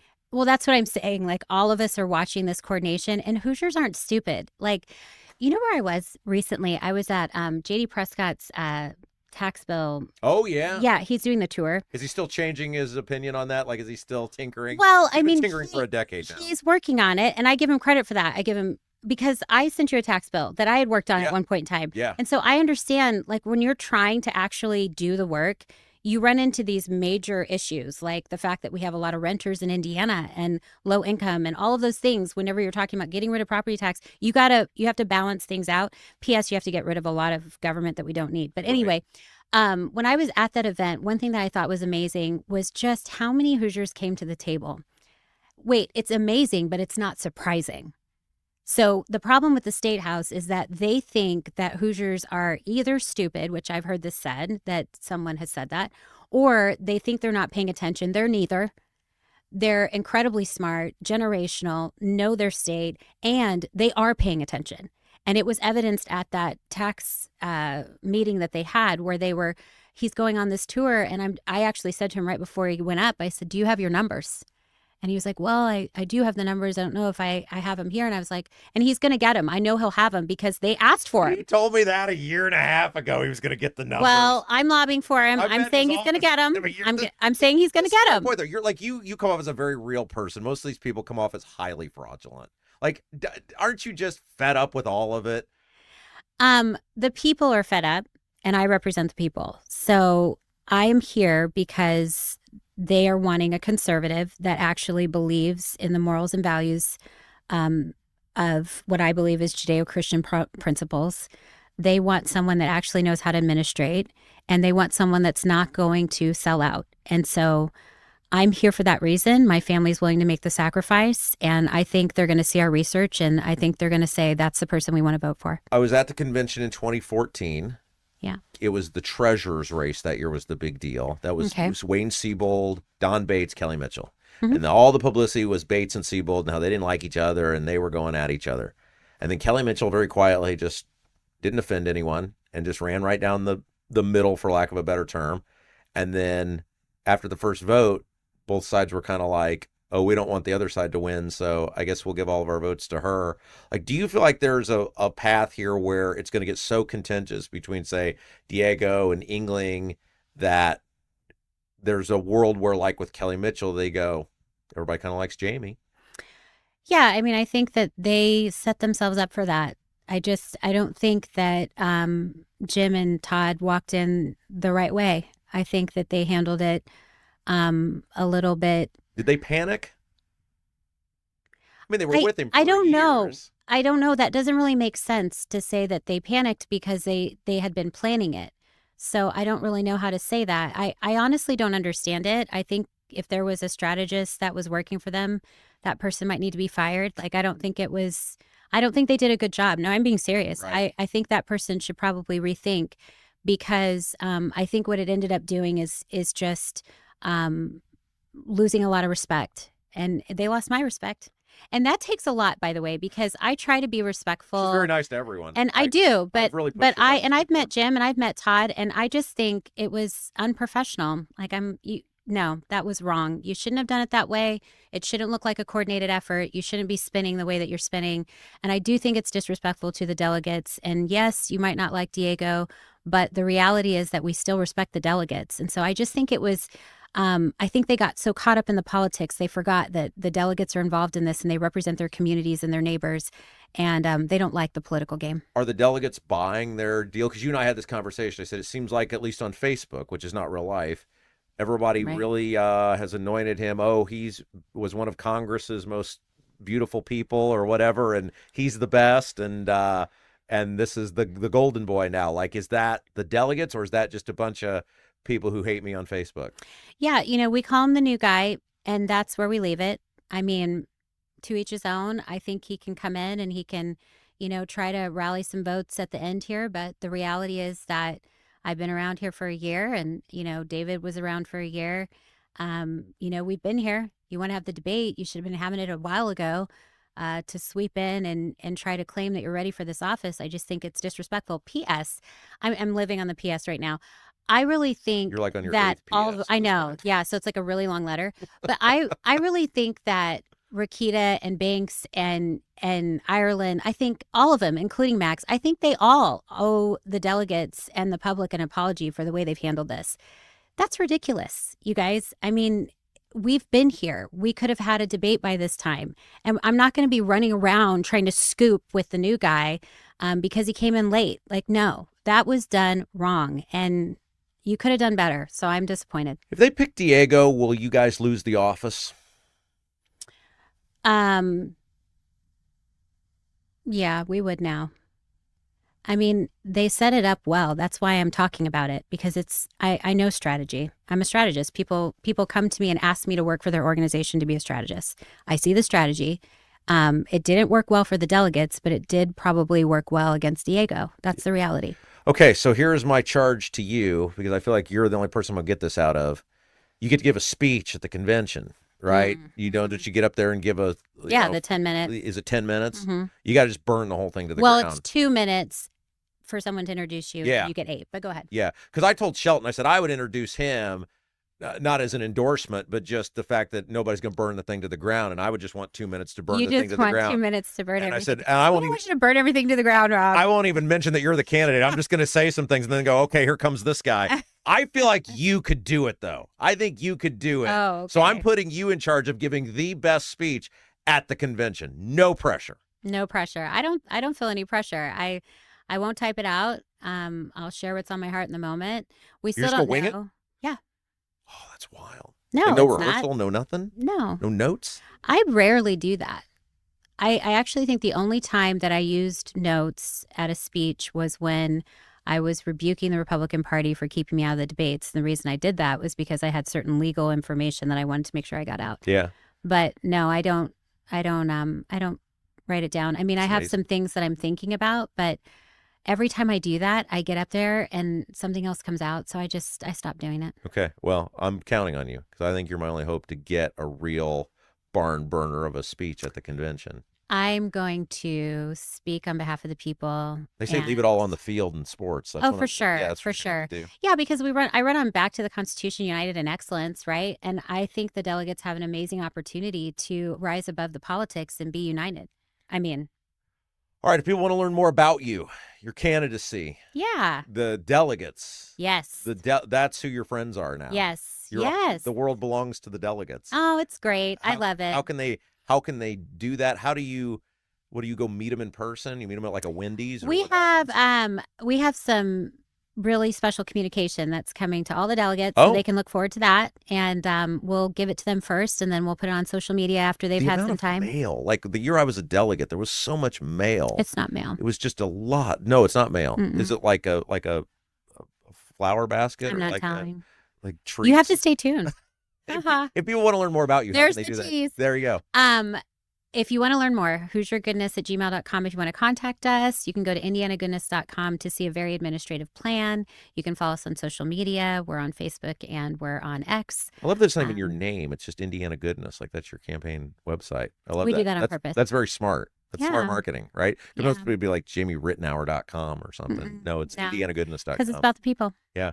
Well, I told you I was totally wrong. I said, "Are we friends now?" Well, we're never not friends. I just was mad. I felt like you were giving Morales a free pass. So mad. Well, for no reason. You were giving him a what free in the pass. world? But I was not. You have twice. No, seriously, you twice now with the signatures, which was amazing. And whatever that is, you should write a book about because you can make a lot of money on how to do that. But we don't want people to know. And two, well, in case you're going to do it again, and then raising this money to get on the ballot. It's not easy. So it's not easy. It really wasn't, and we're very thankful for all the donors. We had a lot of small donations. We had some of our bigger donors kick in as well. People want to go back to the Constitution and be united in excellence, and I'm going to take them there. All right, Jamie Rittenauer, thank you. Thank you, Rob. Yeah, you're watching Rob Kendall Show. Is your driveway showing signs of wear? Freeze-thaw cycles, road salt, environmental buildup like mold and dirt can all cause unsightly damage that can end up in an expensive repair. That's where Seal Now comes in. Seal Now are the clean, seal, and stain professionals that can help you protect your outdoor surfaces. Got a worn-out fence or deck? They can revive the look while providing long-term protection. Call today, 317-548-2002 or visit sealnow.com. Not only will you get a free estimate, but mention you heard about Seal Now on the Rob Kendall Show and receive 20% off any long-term sealing project. Industry experts address moisture intrusion, failing foundations, masonry deterioration, and more. From preserving historic landmarks to addressing modern building envelope issues, Bramwell Mackay delivers full-spectrum service with white-glove professionalism. In Indianapolis, call 812-33-BRICK. 812-33-BRICK. Your bathroom fan could be secretly costing you thousands of dollars in damages. Most people don't even know this until the damage is done. With over 18 years of bathroom remodeling experience, here are 3 signs your fan is failing you without spending a dime on inspections. Sign number 1 is if you have foggy mirrors after you shower. This shows that your fan isn't pulling out enough moisture, which creates the perfect environment for mold. If you have a properly functioning bathroom fan that is the right size for your space, you shouldn't see much fogginess on your bathroom mirror at all. Sign number 2 is if you have bubbling, cracking, or peeling paint in your bathroom. This means moisture is soaking into your walls, slowly breaking down drywall, and even causing the wood framing behind it to rot. Sign number 3 is if you have mold buildup on your fan, ceilings, or walls. This is terrible for your health, but also could wreck your bathroom, costing you a fortune. If you're noticing any of these signs, here's what you can do. Call Vent Savvy today at 317-300-4434. That's 317-300-4434 and mention Rob for a free attic inspection.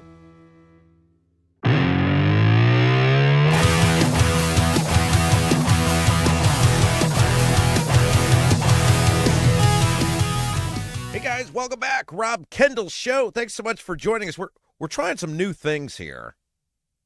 The sign is in.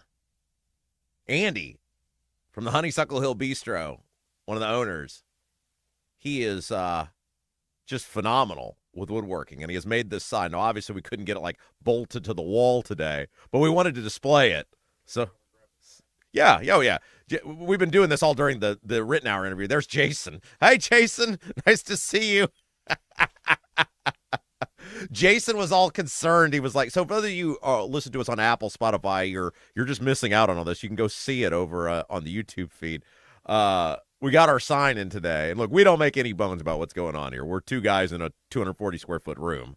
And we're feverishly trying to figure out how can we put the sign in today. We've come up with some creative ways to get the sign displayed. And we left the corn out of the picture. So now it's in. Bam! There we go. Looks awesome. Love it.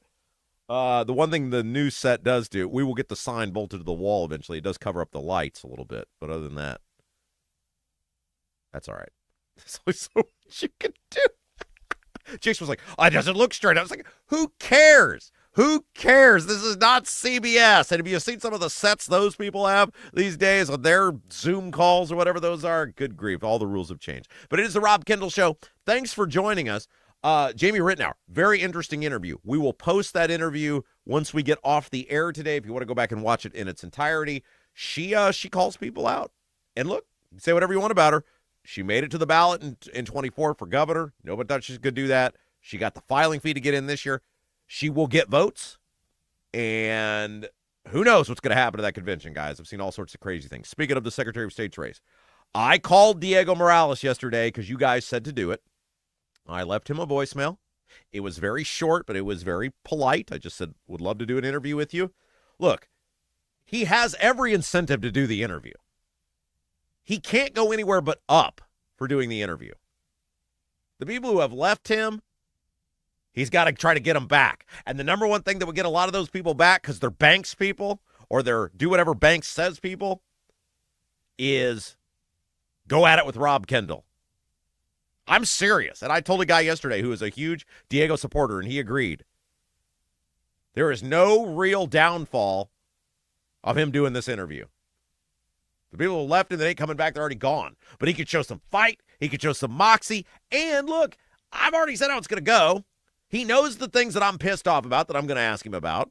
Get through those, and then we'll agree that these people who have turned their backs on him are complete scumbags. And we'll spend a bunch of time dumping on those people. I have said this for a while now, and it's true. The last week, Diego, this mic is really moving with the chair. We're going to fix that during the next break. Don't worry about it now. Don't worry about it now. No, it's fine. I still think it's moving. You'll be fine. It's very distracting. The Diego is a victim. See, that's what I'm saying. Like when I move, the chair moves. It moves the mic. Right now? You want to do it now? No, this is just some compelling podcasting right here. Oh, my gosh. This is good stuff. Oh, that's so much better. Thank you. Yeah, that's why you get paid the big bucks. The people that did this to Diego, they're as much to blame for Diego as Diego is to blame for Diego. Because Diego, they all knew what he was. And they all allowed him to exist. They all propped him up. They endorsed him. They supported him. They went along with him. You don't get to cry foul now. You don't get to say, oh, the scandals are piling up. They've been piling up for 4 years and you guys didn't do anything about it. So I did extend the offer. He would be very wise to take it. I'm not being facetious when I say that. He should have answers for the things he knows I'm going to ask about. We'll go at it. People will like him that he goes at it with me for a little bit. And then we'll turn our attention to how rotten people like Rokita and Banks are. It'll be great. It'll be fun. I got to tell you about this. You know, we don't do a ton of national stuff here, but we will do the national stuff when it's like stuff I feel like you guys need to know about. So I'm going to tell you what Joe Biden's wife said yesterday, because it is disgusting. But first, it is Thursday. That means it's loaded baked potato day at Double D's Barbecue. Friend Andy went to Double D's the other day. Said it was awesome. Awesome. Because it is. It's located in Clayton. right on 40. You guys could make a day of it, by the way. You could go and get lunch at Double D's and then go get dinner at the Honeysuckle Hill Bistro. Just get on 40. Just keep going. Just keep heading west. Double D's Barbecue, located in Clayton. It's open Wednesday through Saturday, right on 40, right near 40 and 39. It's got amazing Memphis wood-smoked style barbecue. They have been the winner of multiple awards at Hendricks County Ribs Fest, best ribs and best sauce. All their food's made from scratch daily. All their sauces, make all their own sauces. And as I said, it's Thursday. That's Loaded Baked Potato Day. Friday and Saturday, Catfish Day. Mississippi farm-raised catfish, not that crap you get from the store. See the menu, ribs, brisket, and more. ddbbq317.com. ddbbq317.com. Try something a little bit different for lunch today. All right, so Joe Biden, his wife, Jill Biden, Dr. Jill Biden. Remember when Whoopi Goldberg was like, why wouldn't we want a legitimate doctor as wasn't the Surgeon General or something? It's like, ma'am, she's not a medical doctor. But she was on, she recorded an interview for CBS's Sunday morning show. I think it's coming out this Sunday. And they released part of it, as they always do when these interviews come out. They released it on Wednesday. Try to get you, Jill Biden's coming up. You'll really want to tune in for this. Jill Biden, she's going to wow you with her charm and her charisma. And here's the controversial thing she said. I have to read you some of what she said. She claimed that that Joe Biden, quote, scared her to death in his June 2024 debate against Trump. Of course, that is when Biden froze. Biden had the complete meltdown. Nobody knew what was going on. Was Biden all right? What was good? Blah, blah, blah. And then all the Democrats started calling for him to get out of the race. Of course, for any of us who were remotely paying attention, Biden was doing this stuff on an almost daily basis. Freezing, struggling to figure out where he was, putting words together that didn't go together, saying things that didn't make any sense. This stuff was happening every day. But Jill Biden wants you to believe that this was like a one-off thing where no one had any idea what was going on. She went on to say that the appearance scared her to death. Quote, I was frightened because I had never seen Joe like that before or since. What? He used to stare off into the abyss. He would stumble over words. He would say things that didn't happen. He would invent people who didn't exist. I don't know what happened, she continued. As I watched it, I thought, oh my God, he's having a stroke. And it scared me to death. This woman is just lying right to the country's face. They're gaslighting you. She's gaslighting you. Everybody knew does this sound familiar? Everybody knew what he was. Everybody on his side covered for it until it became too much to hide and lie about anymore. Sound like anybody you know? Anyone? Bueller? It's Diego. This is exactly what Banks and Rokita and the rest of these people did for years with Diego. And again, conservative media will not hold these people accountable. I saw that Banksy was up there in WoWo, and the morning show host there just let him read the weather.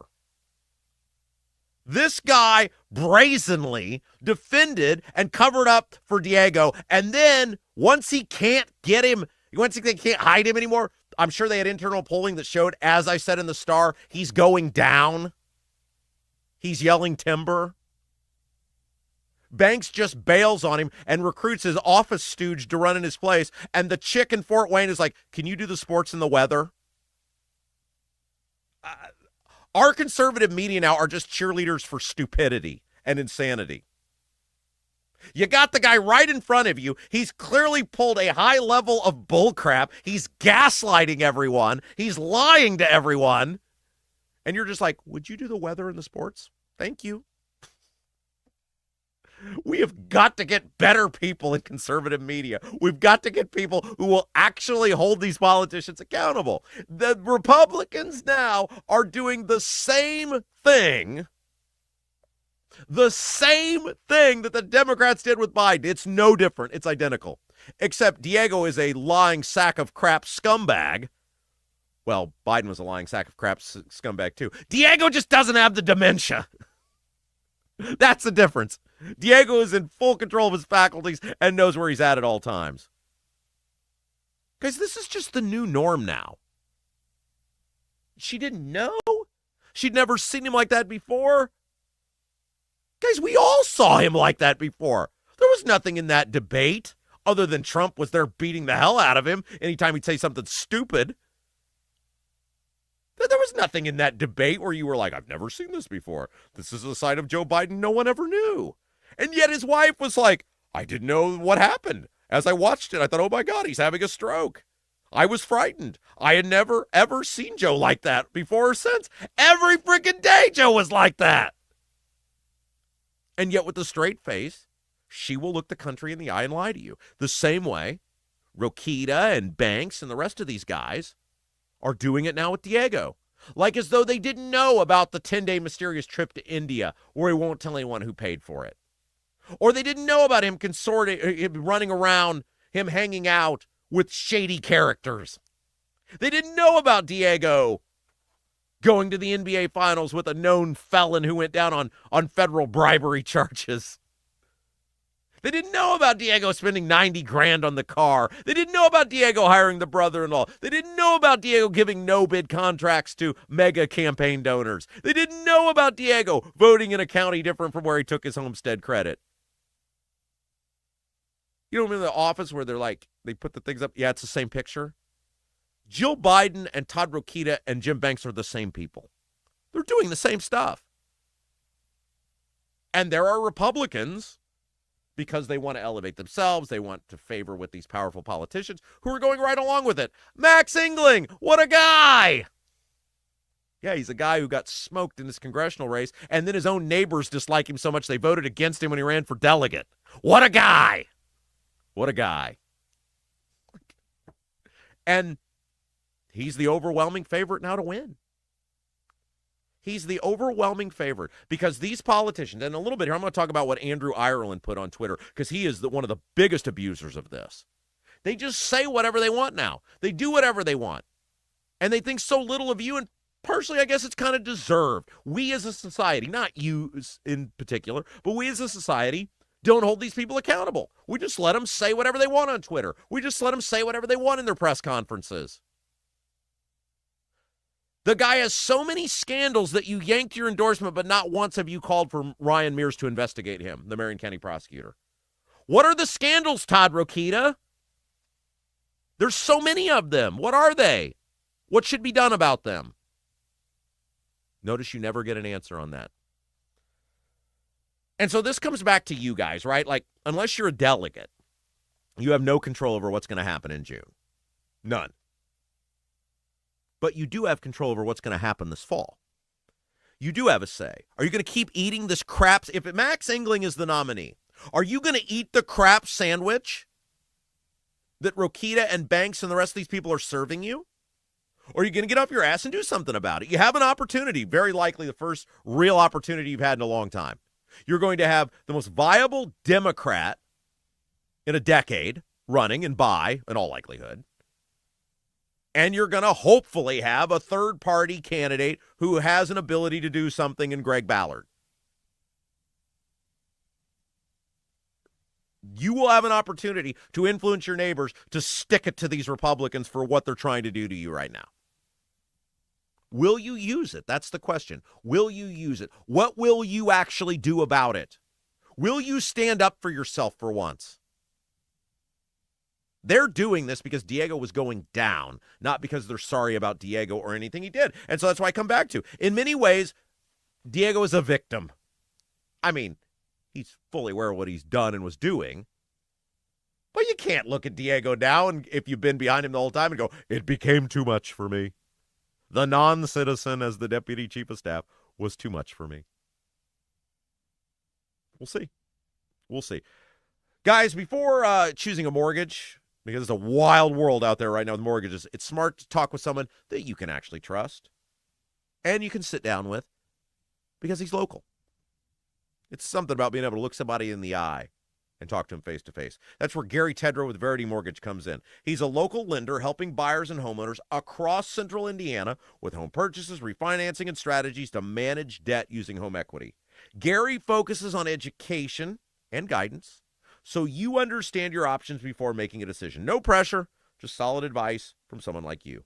See what is possible. Visit loansbygary.homes, loansbygary.homes. You got nothing to lose but dollars on your mortgage payment. Call for a free no-obligation quote, 317-695-5179, 317-695-5179. Gary Tedrow, NMLS number 179207 with Verity Mortgage, NMLS number 70345, an equal housing opportunity lender. All right. So Joe Rogan, podcaster, former TV star,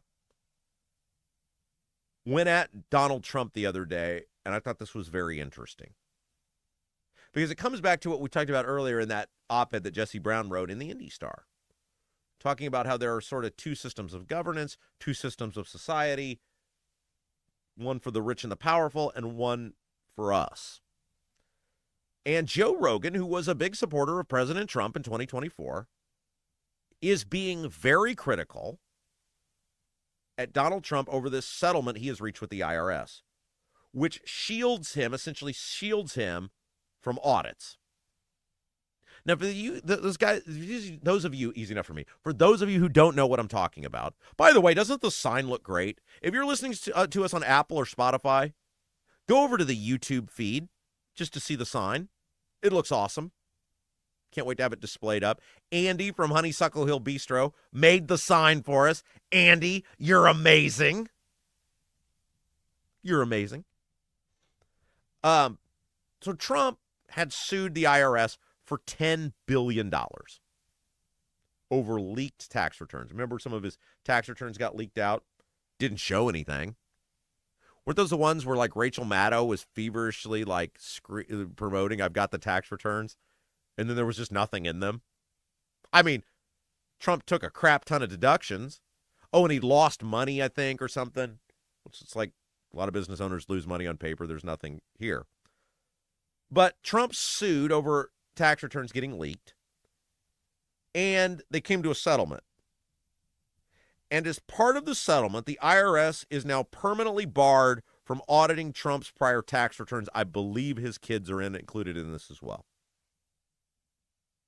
He also got a $1.1776, by design, of course, $1.1776 billion, 1776, what he's calling an anti-weaponization fund. I'll come back to that in a second, because the Congress is losing their mind over this anti-weaponization fund, and I think they're going to shut that down.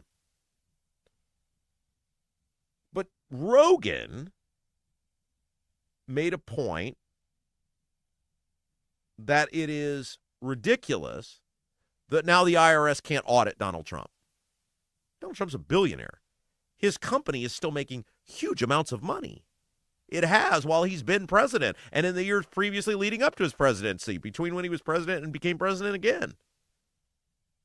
Since 1977, the IRS has audited all presidents and vice presidents.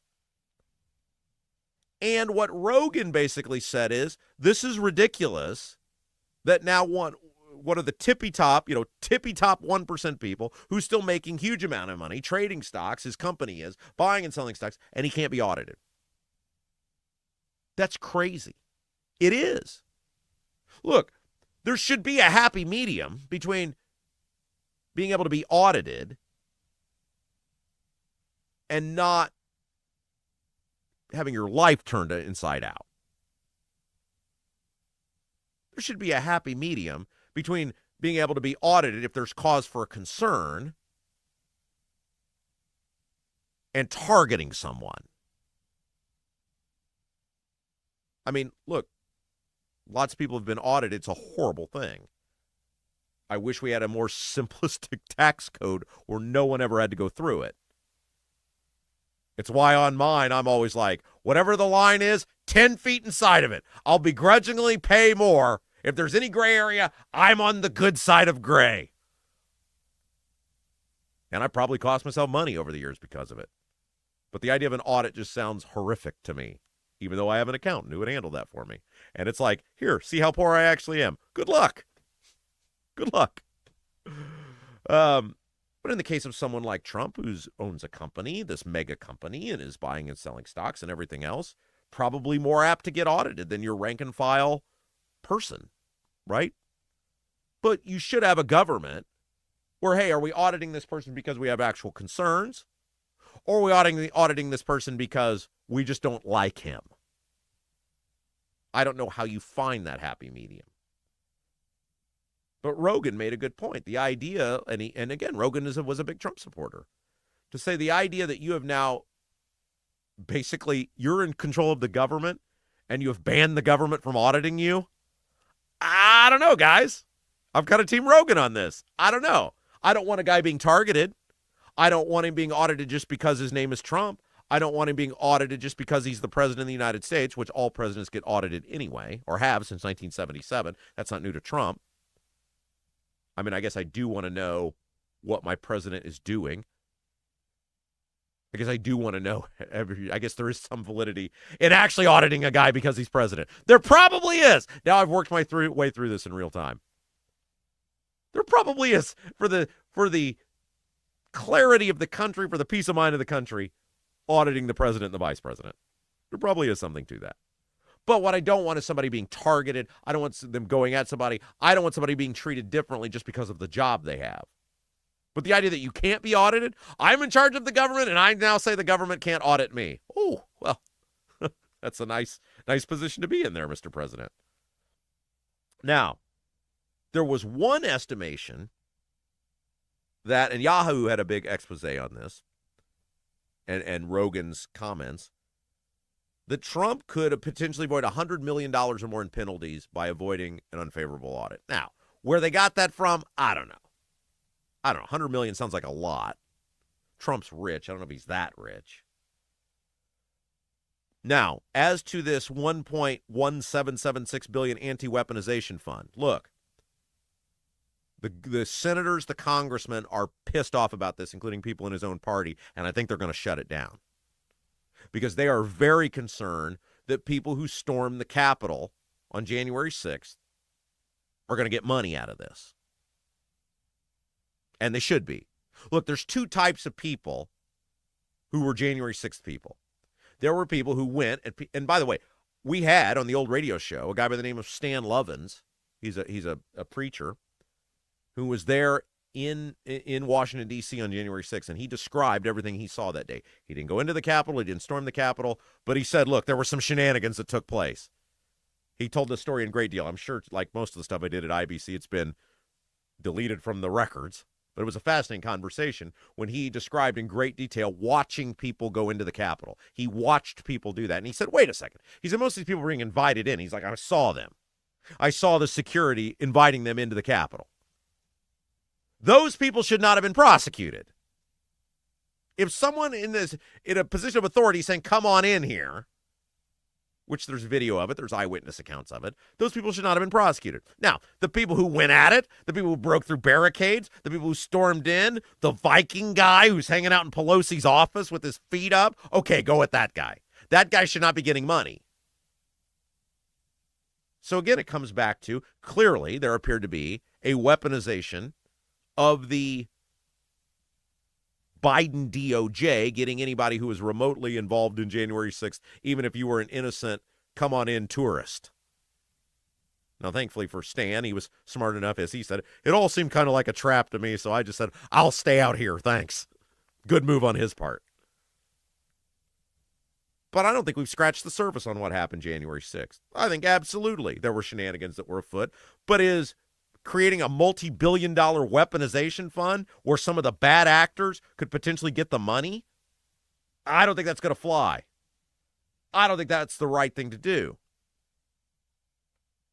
And I think it's going to get held up. But anyway, it's fascinating to me that Rogan, of all people, went at this IRS settlement deal with Trump, and I think there's some validity to what he's saying. I think there's some validity to what he's saying. Guys, let me tell you about our friends at Vent Savvy. And I'll tell you what. With everything going on in Indiana politics right now, the Secretary of State stuff, which is insane, there's so much steam, hot air, It's all blowing around. And I'm starting to think the state, and John, our vent-savvy guy, starts to think that the state needs a new bathroom fan. That's the ticket to getting rid of the steam and the hot air, a new bathroom fan. And honestly, in your house, you may need one of these. That's where our vent-savvy guys come in. If your bathroom mirror stays fogged up after a shower, or if your fan sounds like it's about to launch into orbit, brrr, that's going to get clipped somewhere. It's probably not doing its job. That's why you got to call our guys at Vent Savvy. The moisture's going somewhere. When you take that shower, it's going somewhere. And it's usually up into your attic, into your ceiling. That's bad news, guys. I mean, water damage, it can mean mold. And that's where Vent Savvy comes in. They specialize in fixing bathroom ventilation the right way. Get the problem solved, get it out of there. Little cost today, little bit of prevention. Going to save you a lot of headache down the road and a lot of cost down the road potentially. Go to ventsavvy.com. VENTSAVVY.com. VENTSAVVY.com. And make sure your fans moving more air than at the State House. ventsavvy.com. All right, let's talk real quick about Newt Gingrich. Newt Gingrich, you guys remember him? Newt Gingrich was the Speaker of the House when Clinton was president. Gingrich oversaw the last time we had a balanced budget in our country. Gingrich oversaw the impeachment of Clinton. And we talked about the other day, where the other day was the 29th anniversary of the Balanced Budget Act, which was the catalyst to the greatest economy in the history of the world. Bill Clinton teamed up with the Republicans in 1997, and they passed the Balanced Budget Act. It trimmed hundreds of billions of dollars from the nation's expenses. It created all sorts of accountability safeguards around things like Medicare and Medicaid. And it gave our money meaning. It gave our purchasing power strength. And behind that money having meaning and purchasing power having strength and the dollar mattering, it elevated the United States to the greatest economy in the history of the world. You look at what the economy was from about 1999, 98, 99 until September 11th. It was gangbusters. You couldn't hire enough people. You couldn't pay them enough. I remember in high school at the time, like you could just pick your job. As a high school kid, there were so many people hiring. It was awesome. And most of it was because they got rid of a whole bunch of waste in government, hundreds of billions of dollars, which was a colossal amount of money at the time. It's big money today even, right? It's kind of a drop in the bucket today, but it was a huge amount of money at the time. And that was because Gingrich and the Republicans won the Congress in 1994, and they spent years laying the blueprint of various cuts and accountability measures to Clinton that by the time 1997 rolled around, they signed the Balanced Budget Act. And we've never been close to that since. And we could be. We could do it again. But we have made such a dependency state, Republicans and Democrats, that we will probably never see that again. Anyway, Gingrich and the Republicans, for all the great things they did in Congress in the 90s, made a colossal mistake with the impeachment of Bill Clinton.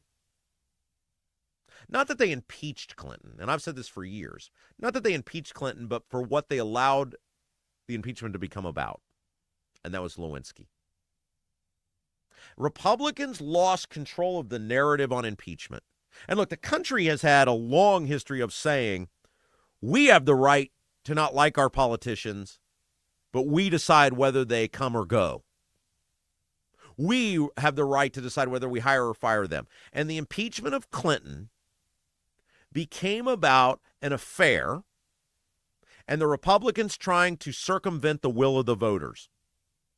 And sadly, that impeachment took the eye off of all the great work that was actually going on between Clinton and the Republicans that was helping the country. And all the goodwill and all the bipartisanship that was built up throughout the mid-90s, culminating in the Balanced Budget Act, went away, and the country forever changed. Look, the impeachment of Bill Clinton unleashed a bunch of insane people on the left. And the Democrats have never recovered. It emboldened and empowered a bunch of insane people. It took them a while to get complete control of the party. They have it now. And that all the catalyst of that, it all began with the impeachment. The rage started during impeachment. It's not to say Clinton shouldn't have been impeached. But Gingrich has finally admitted, he did an interview recently, I think it was on a podcast, where he said we made a huge mistake with impeachment. Now, look, I think they probably made a mistake with impeachment altogether because the impeachment was about perjury. Bill Clinton lied under oath. There is no disputing it. It's not up for debate. It's not up for discussion. There's video of it. There's audio evidence of it. He lied under oath. He lied about Lewinsky under oath, period. Now, Lewinsky was not the catalyst for the impeachment. The Lewinsky stuff came up during a sexual harassment lawsuit against Clinton by a woman by the name of Paula Jones. And Clinton got asked about a whole bunch of different stuff. And one of the things he was asked about was this relationship with Lewinsky, which he lied about and he denied. But the Republicans very quickly lost control of the narrative with impeachment because it became about the affair. And what it should have been about is this guy lied under oath to save his ass. The president of the United States, who is supposed to be bigger and better and above all of us, did something that if any of us did, we would go to prison. He lied brazenly under oath on multiple occasions. That's what the conversation should have been about from the beginning. And it should have been a conversation with the American people. Should the president of the United States be held to the same account as everyone else? Should the president of the United States be allowed to lie under oath, which you cannot do? That was never the narrative. And Gingrich actually talks about in this podcast how he knew he was in big trouble from the beginning because he said his daughters, who were in their early 20s at the time, during the impeachment looked at him and said, if my 401k gets disrupted because of some affair, I'm going to be mad at you. His own daughters, the Speaker of the House, his own daughters didn't get it, didn't understand it. And look, ultimately, it was bad for our country because it ended up blowing Gingrich out as Speaker of the House. Losing Gingrich was a big blow to our country because he had done a fabulous job of reining in. Look, Clinton didn't go to that balanced budget stuff willingly. I think that's one of the narratives that's lost to time. Oh, Clinton, he was a wacky moderate. No. Clinton was a liberal survivalist. Clinton, his first couple of years in office was not anything as a moderate. They called it triangulation after the Republicans won the House in 94. And Clinton realized, oh, crap, I'm going down unless I make some serious changes. And then he spent the next several years playing the role of moderate because he wanted to be liked. He wanted to be reelected. He wanted a great legacy. And so the Republicans took a very popular president and without being able to make the case, I'm talking in the world of public perception, they chose to impeach him. It became about an affair. Nobody cared about the affair. Because people were like, hey, economy's great. Country's going well. I voted for this guy. I decide whether I vote for him again or not. And Gingrich goes on to say in this podcast, and it's very interesting, one of the great mistakes Al Gore made was running away from Clinton. Gingrich said Gore should have ran with Clinton rather than against him. Remember, because Gore was like, hey, we're turning over a new leaf. You can get me all the great stuff of the Clinton economy with all the boring and none of the drama of Clinton. Remember, that was Gore's campaign. And Gingrich said he should have just leaned into Clinton because people liked Clinton. But I think that's interesting. And one of the reasons I wanted to touch on it was it goes to narrative. Whenever you're trying to win in the court of public opinion, whether it's public policy or elections or whatever, you got to win the narrative. You have to define the narrative. You have to tell people what this is all about, or it gets defined for you by the opposition. And Clinton did a great job, the Clintons did a great job of making the narrative about the Republicans meddling into the Clintons' personal lives, into our bedroom. Hey, yeah, my husband's a cheater, but this is between me and him. Hey, yeah, I screwed up, right? But this is between me and my wife. How dare the Republicans try to destroy our great country and our great economy by meddling into my personal shortcomings? Clinton was a great salesman. And the Republicans paid a price for it. And the country's never recovered really since since then. So anyway, I thought that was interesting, and I've said that for years, and Gingrich said it now. If you're going to impeach, if you're going to go, I mean, that's why the post-January 6th stuff with Trump.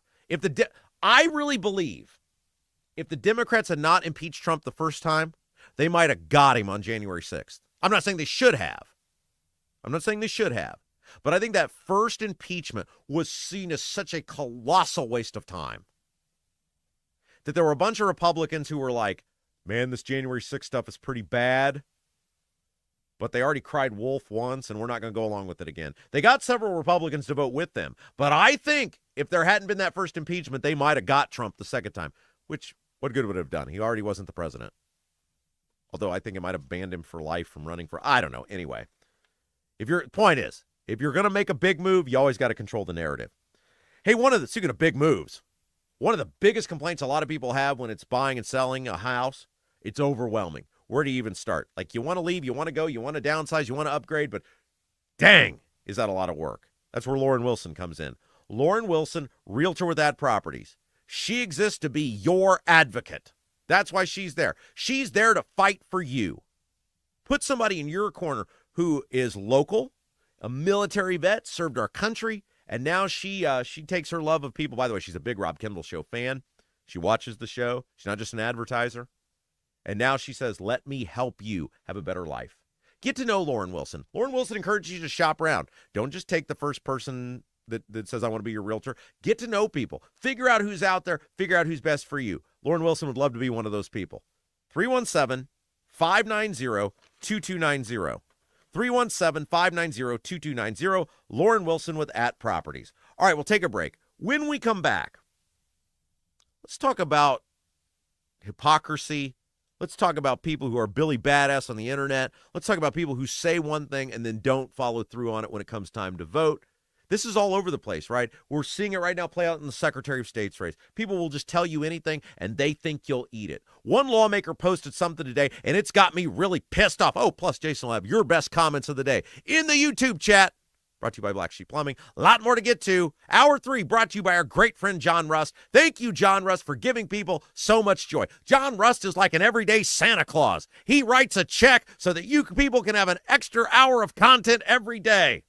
Thank you, Santa. Thank you, John Rust. You're watching Rob Kendall Show. Right now, everything's expensive. That includes things you need around the house. If your water heater, water softener, or well pump goes out, or even if your toilet stops working, you could be looking at a major expense. Don't let your next call to a plumber break the bank. Call John at Black Sheep Plumbing.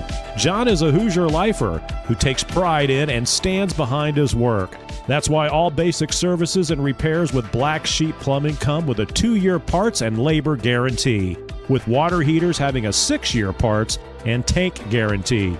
Call or text Black Sheep Plumbing for all your needs today and speak directly with John, the owner. 765-315-7558. That's Black Sheep Plumbing at 765-315-7558. Hi, I'm Lauren Wilson, realtor with At Properties. I would love to get to know you. I know that buying and selling a home is a really big deal. You need a plan in place so you can succeed. And that's where I come in. If you are buying, let me help you find that perfect home. And if you are selling, let me help you find that perfect buyer. Look, we're all Rob Kendall Show fans here. That's why I'd love to get to know you. I'm Lauren Wilson, realtor with At Properties, an Army veteran and a Hoosier through and through. Call me at 317-590-2290, 317-590-2290. Is your driveway showing signs of wear? Freeze-thaw cycles, road salt, environmental buildup like mold and dirt can all cause unsightly damage that can end up in an expensive repair. That's where Seal Now comes in. Seal Now are the clean, seal, and stain professionals that can help you protect your outdoor surfaces. Got a worn-out fence or deck? They can revive the look while providing long-term protection. Call today, 317-548-2002, or visit sealnow.com. Not only will you get a free estimate, but mention you heard about Seal Now on the Rob Kendall Show and receive 20% off any long-term sealing project.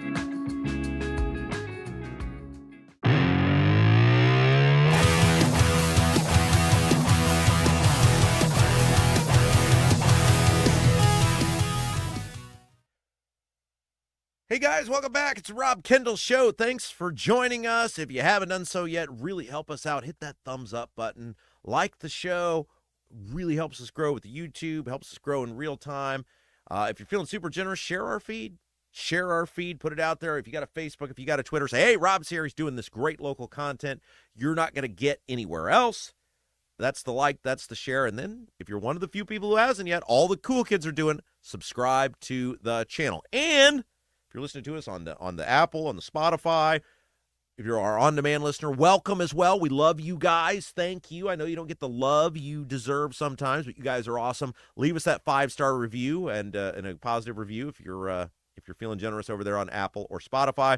Don't forget, we got tickets remaining. Not a lot, but tickets remain. Live show, June the 27th, Mad Hatter Comedy Club Event Center in Greenwood. It's going to be a rockin' great evening. Would love to meet you guys in person, hang out. Let's have some fun together, have some laughs. We're going to roast some politicians. It's going to be just a blast. It's a celebration of the show. It's a celebration of you guys. It's an opportunity to get everyone together who we so love and have been a part of our family here. Join us, June the 27th. Get your tickets now. RobKendallShow.com. We got the link up there at the top of the page, RobKendallShow.com. Can't wait to meet and hang out with you guys June the 27th, Mad Hatter Comedy Club Event Center in Greenwood. All right. I want to talk about, and this is so frustrating, and I think it's just the rise of the social media era we're in, where people just think they can say anything. And they create this internet persona, and they get away with it. And I'm talking about the politicians. I'm not talking about entertainers. I'm talking about people who, that's their job, right? I'm talking about the politicians who recognize, because of the apathy of our country, nobody checks anything anymore. Nobody goes into anything anymore. They just can say whatever they want, and then people, that's them. That's what they do.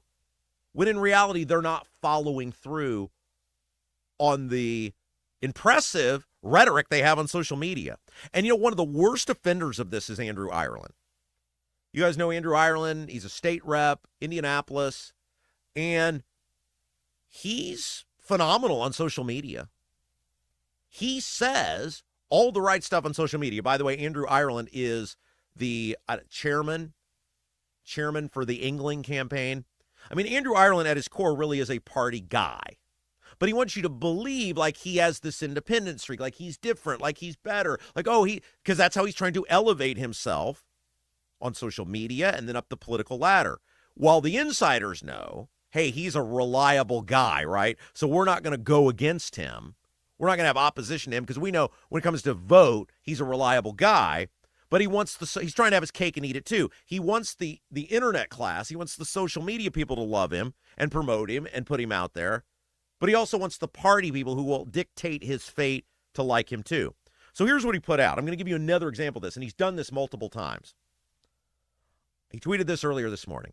And this happens all over the place. It happens, all these guys do this all the time. I don't know who needs to hear this, but taxpayer-funded jobs should never go to foreign workers. American jobs are for Americans. Let me repeat that. I don't know who needs to hear this, but taxpayer-funded jobs should never go to foreign workers. American jobs are for Americans. Now, he's trying to do a couple things with that. First of all, he's the England campaign chair, so he's taking a shot at Diego because, of course, Diego hired a non-citizen to be his deputy chief of staff.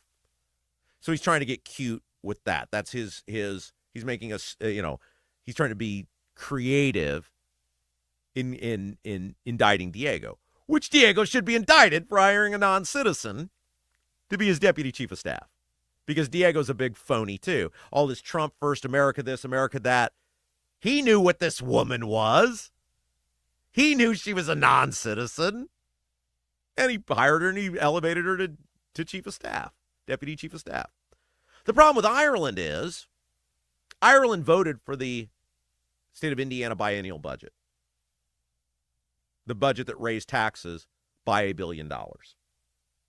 And in that budget, there is millions and millions and millions of dollars through the Indiana Economic Development Corporation and other avenues that will go to companies who hire foreign workers.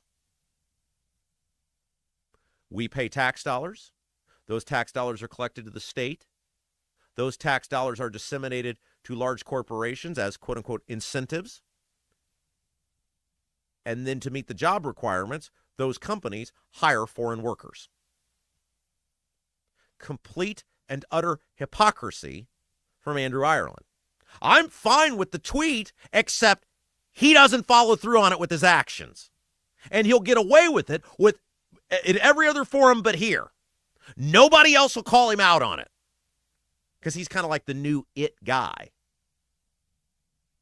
But I'll call him out on it. It's complete hypocrisy.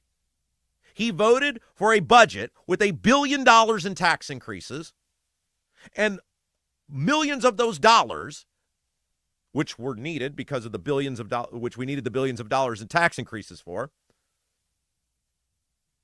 will go to companies who hire foreign workers. So he is, by legislation, he is legislating, he is doing the exact opposite of what he's posting about on social media. But he knows other than here, nobody will call him out on it. So he'll get away with, oh, what a great post. Yeah, he's right. Yeah. No job, American jobs for Americans. American tax money shouldn't go for foreign workers. And he's right to take the shot at Diego, except he gives away tax money, or he votes to give away tax money to bring in foreign workers. And this is what we've seen with this whole Diego Morales saga. Look, I'm being sincere when I say this. Part of why I want Diego in here is because I'm sympathetic to what he's going through. Now, I'm not like crying tears for him, but I've seen the idiots that the Republican Party props up over the years who they think will be useful stooges. And I think to some extent, Diego Morales is a victim of the people who created him. He had no business ever being in that office. He had no business being the Secretary of State. He's incapable both intellectually and ethically handling the position. The Republicans had every opportunity to stop him, and they chose not to. And then once he got in, they've done nothing. You can't allow someone to engage in bad behavior over and over and over again, and then all of a sudden go, well, I can't be behind you because of your bad behavior.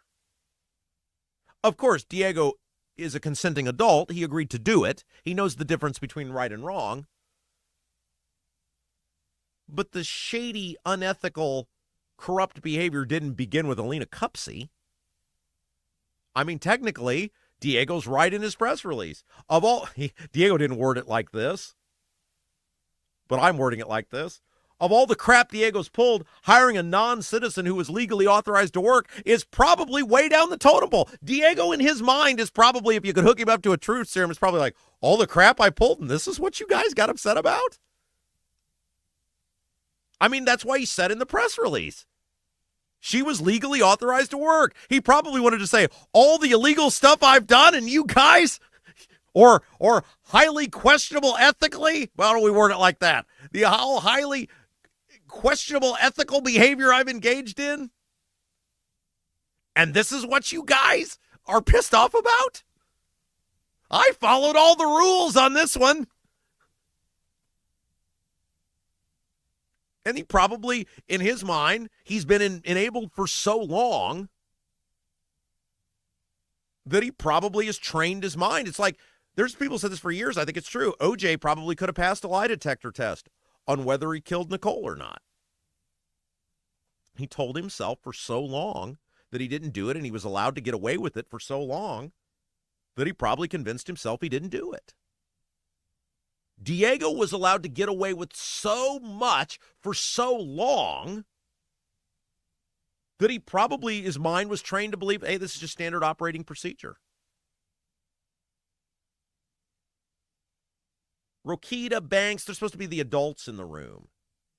And they're doing the same thing Andrew Ireland's doing right there. Well, the scandals became too much. Then why didn't you do something about it, Todd? Well, he lied to me about a non-citizen. He lied about all sorts of stuff, Jim Banks. I pay for India. I pay. Oh, really? I'm not going to tell you who paid for my trip to India because I'm worried about this person being protested. No, you probably won't tell because you're worried about Ryan Mears investigating.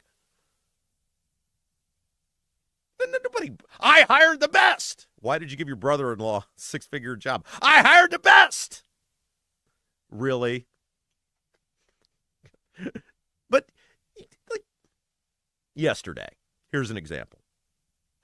I take my kid to the park most nights. There's like 3 or 4 playgrounds that are nice around where we live. So we go to a different playground every night. And the grass was wet all around the playground. My kid, she's an adventurer. She is a chip off the old block.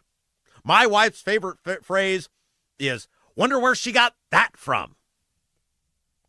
It's like looking in a mirror. So my kid loves to press all the boundaries. She will do whatever she thinks she can get away with and go as far as she possibly can. All the grass around the playground was wet. She likes to mosey off the playground. A lot of times I let her. It's no big deal. There's no cars out there. Go where she wants. I'm there with her. It's not that big a deal. But yesterday, because it was wet and it was muddy, I told her, I said, no, don't leave the playground. And she gave it a minute, and then she tried to leave the playground again. And I said, Livy, I told you don't leave the playground. And then she gave it another minute or two, and then she tried it again. And finally I looked at her and I said, Olivia, if you do it one more time, we're going home. My kid knows the dad voice. And she knows when I'm not screwing around. And she knew because it's happened before, I'll pick her up and carry her home. So she didn't go back in the grass. It's like this relationship with Diego. Diego's the child here. He's a child old enough to know right from wrong. But he only did what he did because people like Banks and Rokita and Sparts and the rest of these people and Dan Elliott let him get away with it. They ignored it. They went after people like me anytime I'd call it out. They refused to help. That's part of why I want Diego to come in here. I'm actually sympathetic to the position he finds himself in because for all the crap he pulled, it's like when a guy robs a bank, the guy driving the getaway car is just as guilty. If a guy goes in and robs a bank, the person who knew the guy was going to rob the bank but drove the car to avoid prosecution is just as guilty. That's who Banks and Rokita and Sparks and the rest of these people are. They drove the getaway car for him. They knew what he was, they knew what he was doing, and they never held him to account until they knew he was going to lose the office for him. I want Diego to tell that story. And all he's got to do that is answer a couple of questions where he knows I'm going to ask. It's a great win for him. He should totally take up the offer. Hey, guys, you got a masonry color mismatch, previous repair catching your eye, not happy with the brick color on your home, ready for a total makeover? Bramwell Mackay Property Services and Consultants offer specialized masonry staining and recoloring. Whether you want to seamlessly blend repairs or completely reform your home's exterior. Want to build something new? Bramwell Mackay's 40-year master masons design and construct custom patios, sidewalks, outdoor summer kitchens, archways, entryways, and more. Bramwell Mackay, BRAMWELLMCKAY, BramwellMackay.com. Beauty built to endure. Have I hit all my topics? Have I hit everything I wanted to talk about? Yeah, there's one more thing. Are you ready to go yet? Are you raring? We'll see how much you got. All right, producer Jason. There's one more thing I want to get to, but I think we'll maybe wrap up early and get to it because this polling's interesting. We still have another break? Do we really? Have I been talking that long? No kidding. Are you? No kidding. I'll be darned. Well, okay, when we come back, there's a fascinating Democrat poll I want to give to you guys, and then Jason will join us for the best YouTube chat of the day. I'm so disoriented. Take a break. We'll be back. You're listening to Rob Kendall Show. If authentic wood-smoked barbecue is your thing, Double D's Barbecue in Clayton is the place for you. Owners Dennis and Tina Duncan, along with their son Garrett, are from Memphis. So when it comes to barbecue, they're not screwing around. No pellet smokers, no roasters, just authentic wood-smoked Memphis-style barbecue. All of Double D's food is cooked fresh daily, and it's all made from scratch. Double D's Barbecue, located at 40 and 39 in Clayton, is open all day, Wednesday through Saturday, but get there early because once they're sold out, they're done. Check out the full menu, ribs, brisket, and more at ddbbq317.com. Buying a home or thinking about refinancing? Work with someone local who understands the central Indiana market. Gary Tedrow with Verity Mortgage helps homebuyers and homeowners explore options for purchasing, refinancing, or even consolidating higher interest debt through their mortgage. Gary's approach is simple, clear advice, and personalized guidance so you can make confident decisions. Visit loansbygary.homes to learn more or get started today. You've got nothing to lose but dollars on your mortgage payment. So call for a free, no-obligation quote, 317-695-5179. Gary Tedrow, NMLS number 179207 with Verity Mortgage, NMLS number 70345, an equal housing opportunity lender. With a lakefront view in beautiful Brazil, the Honeysuckle Hill Bistro and Cottage is a little out of the way, but totally worth the trip. Down home, made from scratch food, just like the good old days at Grandma's. When you visit the Honeysuckle Hill Bistro and Cottage, you'll leave more at peace than when you came in. Open 5 to 8 for dinner on Friday and Saturday, and Sundays 11 to 1:30 for the buffet. You must experience the Honeysuckle Hill Bistro and Cottage. Call 812-443-3003. 812-443-3003. Your bathroom fan could be secretly costing you thousands of dollars in damages. Most people don't even know this until the damage is done. With over 18 years of bathroom remodeling experience, here are 3 signs your fan is failing you without spending a dime on inspections. Sign number 1 is if you have foggy mirrors after you shower. This shows that your fan isn't pulling out enough moisture, which creates the perfect environment for mold. If you have a properly functioning bathroom fan that is the right size for your space, you shouldn't see much fogginess on your bathroom mirror at all. Sign number 2 is if you have bubbling, cracking, or peeling paint in your bathroom. This means moisture is soaking into your walls, slowly breaking down drywall, and even causing the wood framing behind it to rot. Sign number 3 is if you have mold buildup on your fan, ceilings, or walls. This is terrible for your health, but also could wreck your bathroom, costing you a fortune. If you're noticing any of these signs, here's what you can do. Call Vent Savvy today at 317-300-4434. That's 317-300-4434, and mention Rob for a free attic inspection.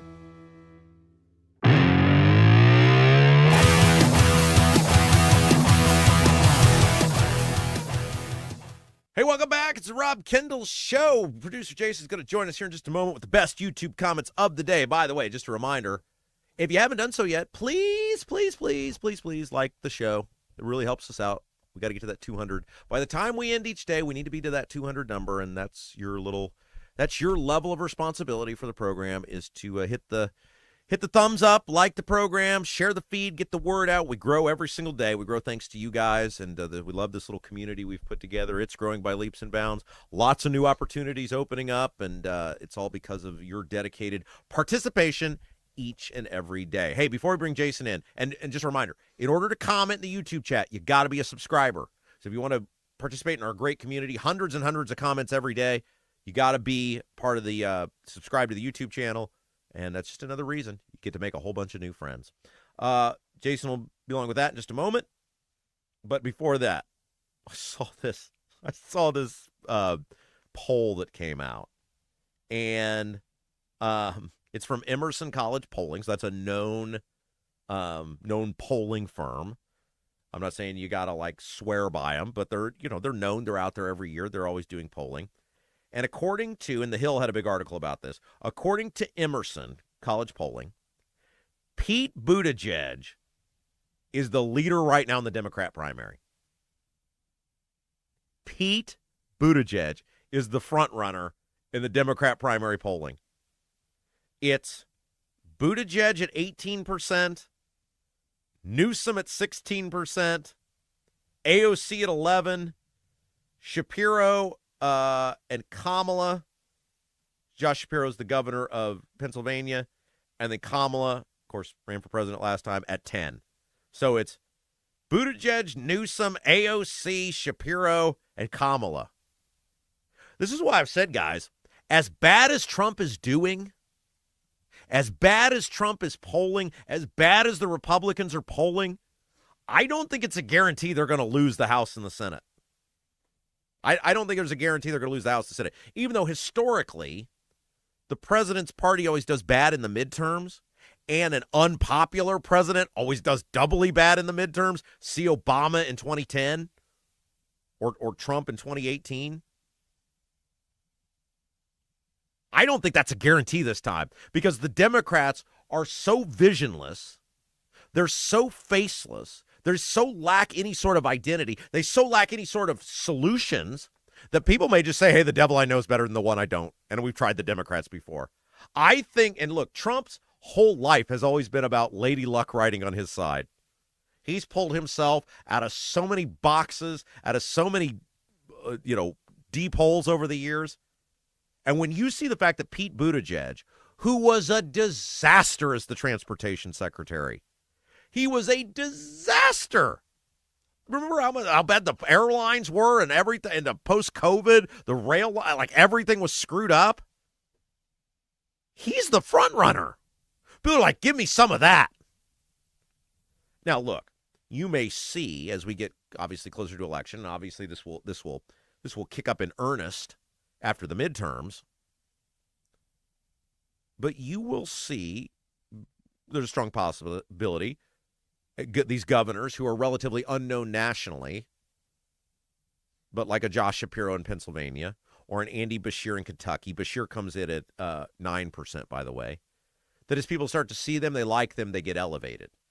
There's a strong possibility that'll happen. These moderate, middle-of-the-road Democrats, there's a strong possibility that could happen. But right now, there is no face of the Democrat Party.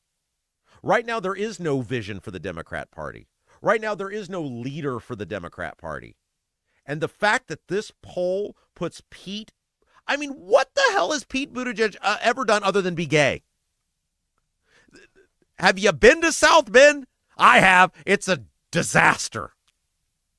The transportation under Biden, a disaster. Pete Buttigieg and the Democrat voter base, his identity is his sexuality. There's nothing he's accomplished where you say that was so great. There's nothing he's accomplished as transportation secretary. We're like, whew, that was amazing. In fact, it was one failing after another. One shortfall after another. And he's the front runner. He's the front runner. Look, you would think it'd be Newsom, but I think Newsom is like too slick by half, where a lot of people look at him and they're like, and they don't really believe, he's a politician. They don't really believe he's actually like he doesn't have idealism as it relates to being liberal. And they're like, no thanks.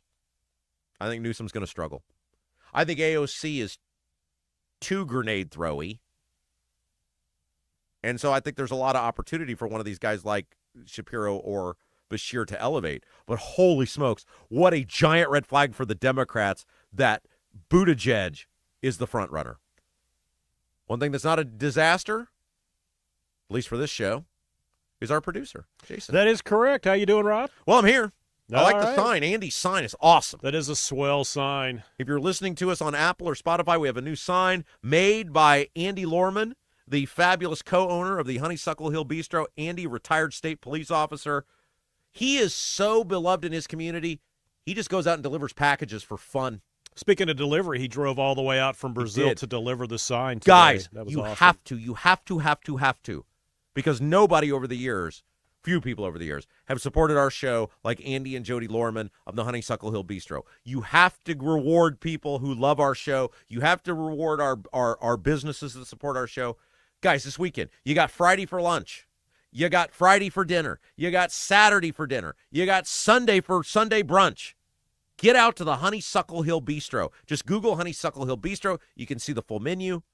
Or even if you just want to call them up, get a reservation. Make a reservation today. Tell them thanks for supporting the show. You won't be disappointed. The food is amazing, and the waterfront view and the outdoor seating, you'll love it. Honeysuckle Hill Bistro, Andy Lorman made that fabulous sign. I would say by hand, but I think he used tools to do it. Is it made by hand? Well, you use tools with your hands, so I don't think he took his finger and cut it out. So, yeah, he used tools. I just didn't know if it'd be inappropriate to say it was made by hand. Woodworking tools. Yeah. That's awesome. Yeah.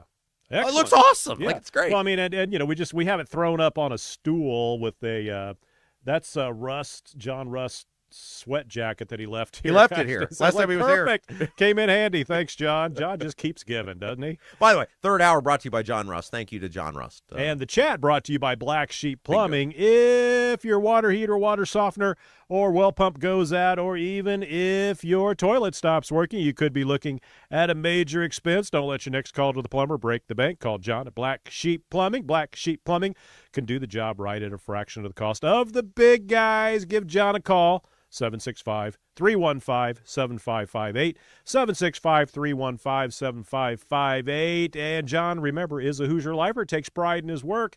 That's why all basic services and repairs with Black Sheep Plumbing come with a 2-year parts and labor guarantee, with water heaters having a 6-year parts and tank guarantee.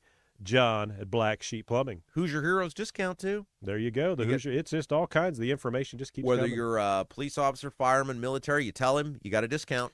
Yep. Just mention that. Yep. My brother called, said, hey, we need to get a faucet replaced in Mom's house. I'm like, no, not doing that. I got a guy. John. Going to call John. All right, let's get started in the chat today. Debbie Holcomb, first one in. Oh! From the way I see it here, sometimes I can get a little screwed up if I don't get it right away. If I'm incorrect, let me know, but I believe Debbie gets the top honors today. It's the same with pro wrestling. If the referee doesn't see it, it didn't happen. That's right. So if you see it, it's whatever you see is what happened. Good morning, beautiful people of the chat. I'm ready for my Rob and Jason fix. I've got my old lady glasses on today so I don't misspell Rob's name. It was Ron yesterday. Yeah, she spelled Jason right. Now, let's have a show. Nicholas Kurtz, I'm not hitting the thumbs up until Rob says Rakita sucks. Rakita sucks. There you go. I don't think I said that today, did I? We need a big thumbs up on that one, Nicholas.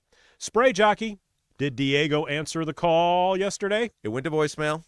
I do know that he got the voicemail. Mm-hmm. He had an event last night. I know the person who put the event on. He said they had a conversation about the voicemail. So it's in Diego's camp now. It's all up to him. All right, let's see. Maybe he'll call back during the show.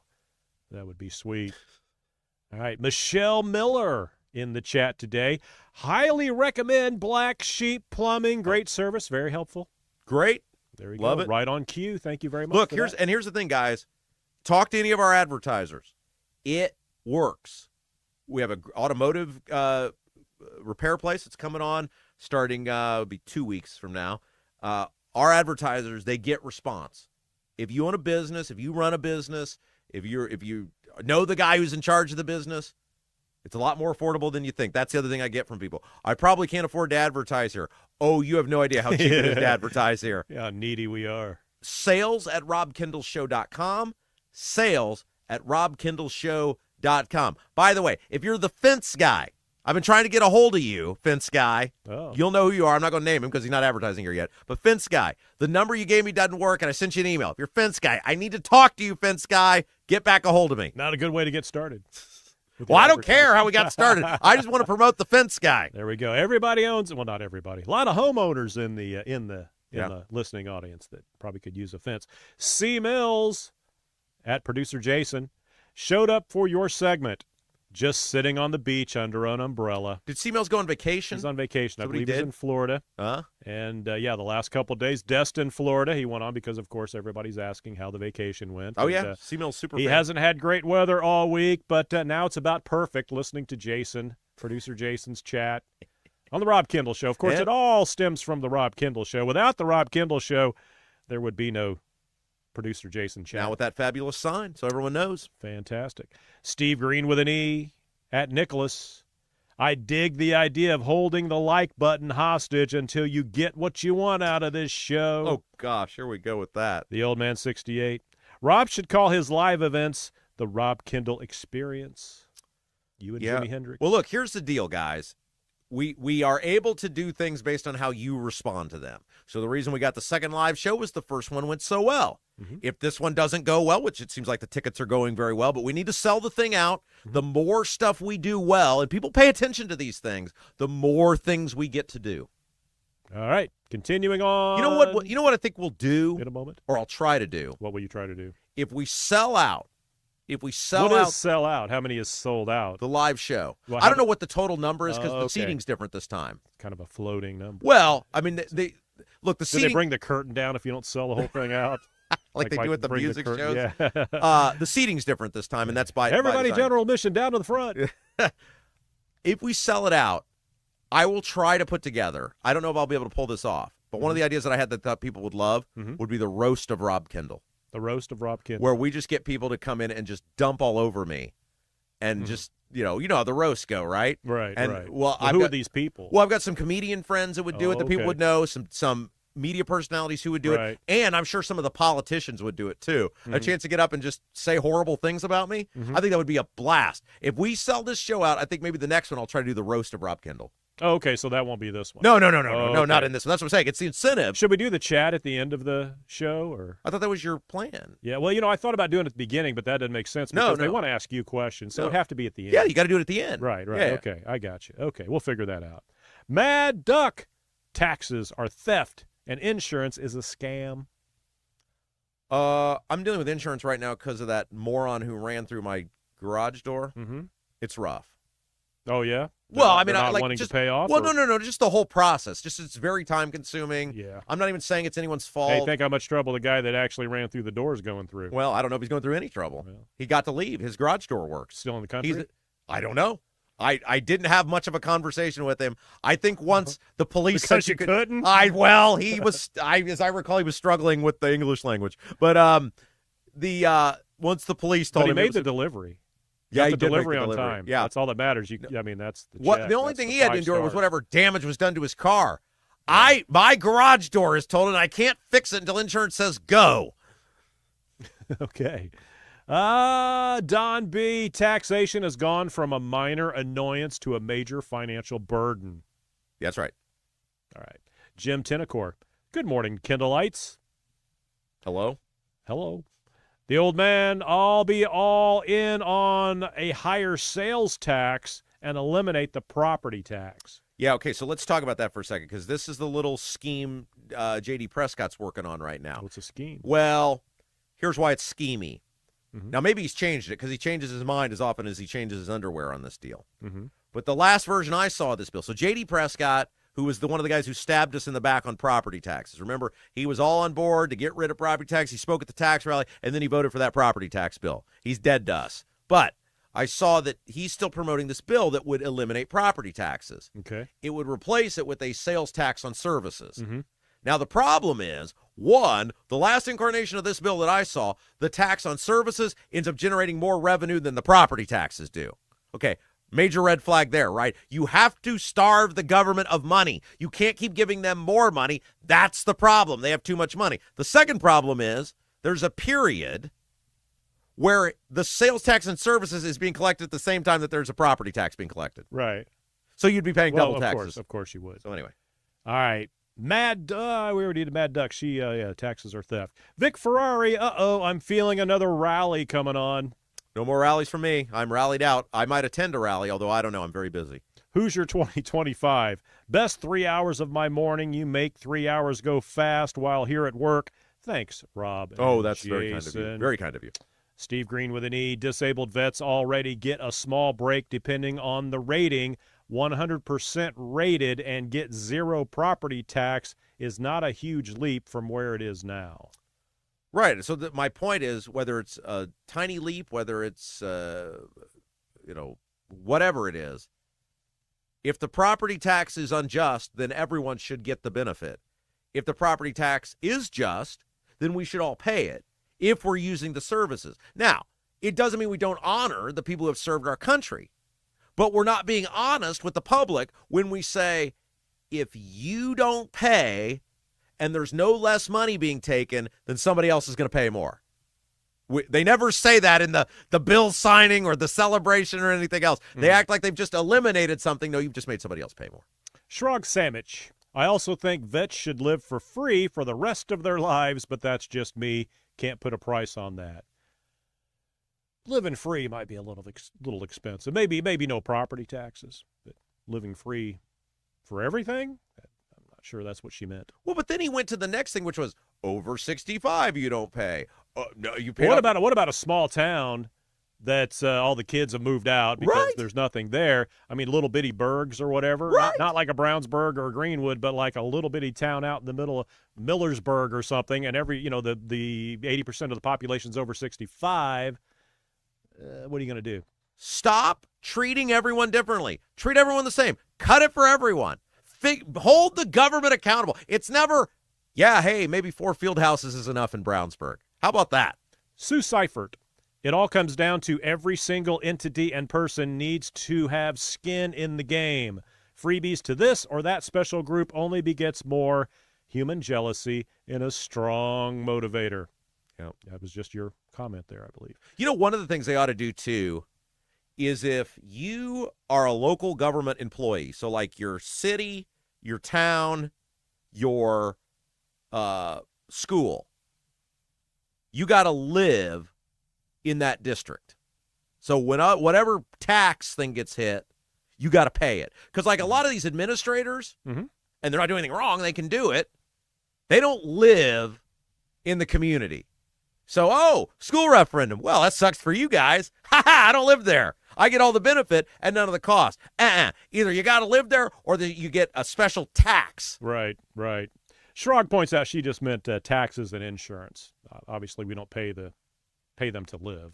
Everything wouldn't be free. Oh, yeah. Okay, there we go. A good point. All right. Did we do this one? Parker 19. My brother is a disabled veteran, not 100%. He just texted me saying Braun ruined his property tax exemption, and now he has to pay more. Yeah, there was a bunch of vets that were not happy about this, and it's too much for me. Like I said, this is a 15-hour-a-day endeavor right now, but there were a bunch of it. Maybe I should get somebody who's mad about this to come on, because there were a bunch of people who said it's not going to help me, it's going to hurt me. And again, it comes back to stop treating everyone different. Heartland Meditation Ministries. I'm a disabled vet, and Braun isn't doing anything that will buy my vote. Didn't vote for him before and wouldn't vote for him if it was between him and a stray cat. And again, I want to be so abundantly specific as I possibly can be. God bless the people who have served our country.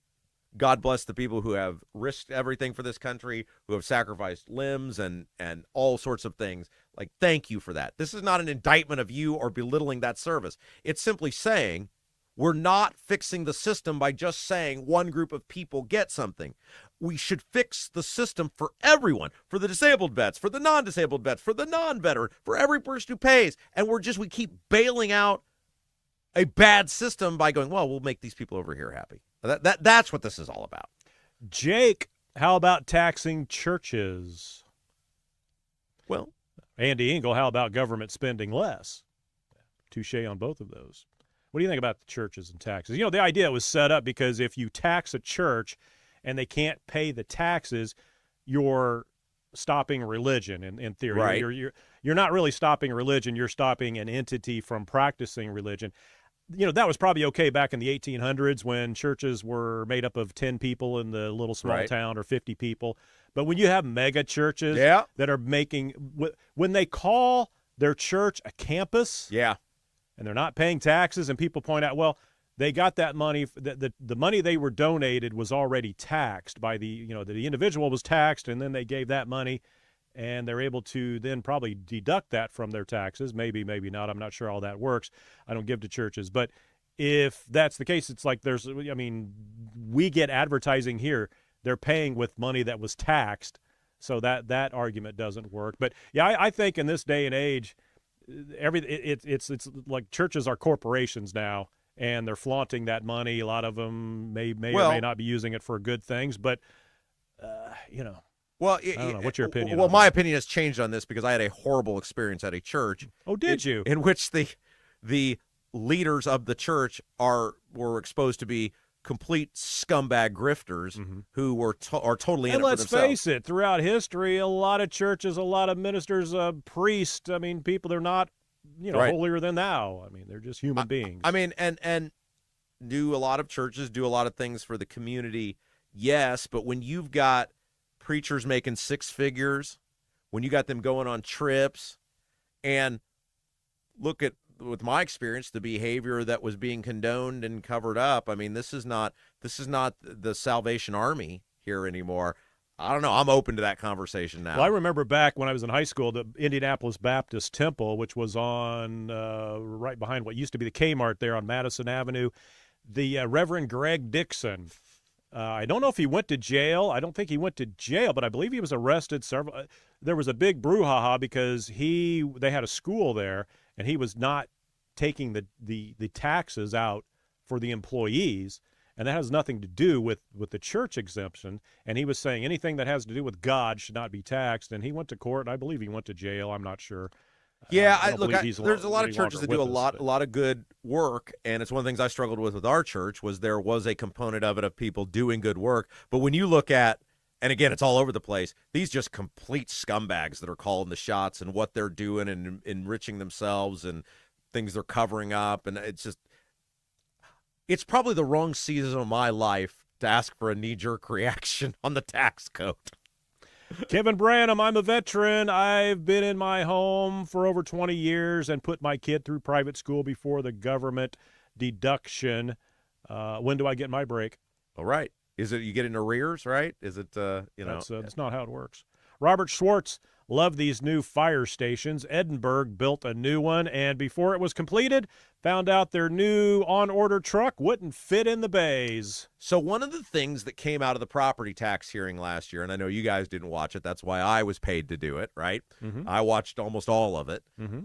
Every long, boring minute of it was the DLGF, the Department of Local Government Finance, testified in the property tax hearing. Mm-hmm.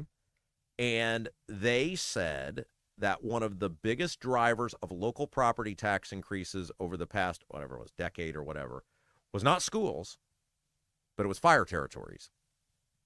And I love our firefighters. My neighbor, Scott, is a fireman. He's an awesome dude, decorated military vet, great guy. But a lot of these fire territories are not set up for the betterment of the service. It's the betterment of the entity and the strengthening of the entity, and it's not about taking care of the men and women. And the DLGF testimony in that property tax hearing last year said, look, it's not about service. These fire territories, because they get taxing authority without any proof they're actually bettering the service in many cases, are taking a lot of money from people. And that's an example, right? We all want good firefighters, trained, prepared, compensated. Mm-hmm. But there's a lot of stuff that goes on that ain't about compensation or preparedness that don't help the taxpayer. And that's where it comes back to somebody's got to raise their hand and say it. It's always me, right? Somebody's got to be the a-hole that says it, that you can have well-compensated, taken care of firemen and women, and a fire territory ain't the way to do it. Kenneth E. Gold. Yeah. It's not Kenneth E. Gold. It's Kenneth E. Gold. Eagled. Yeah. Eagled.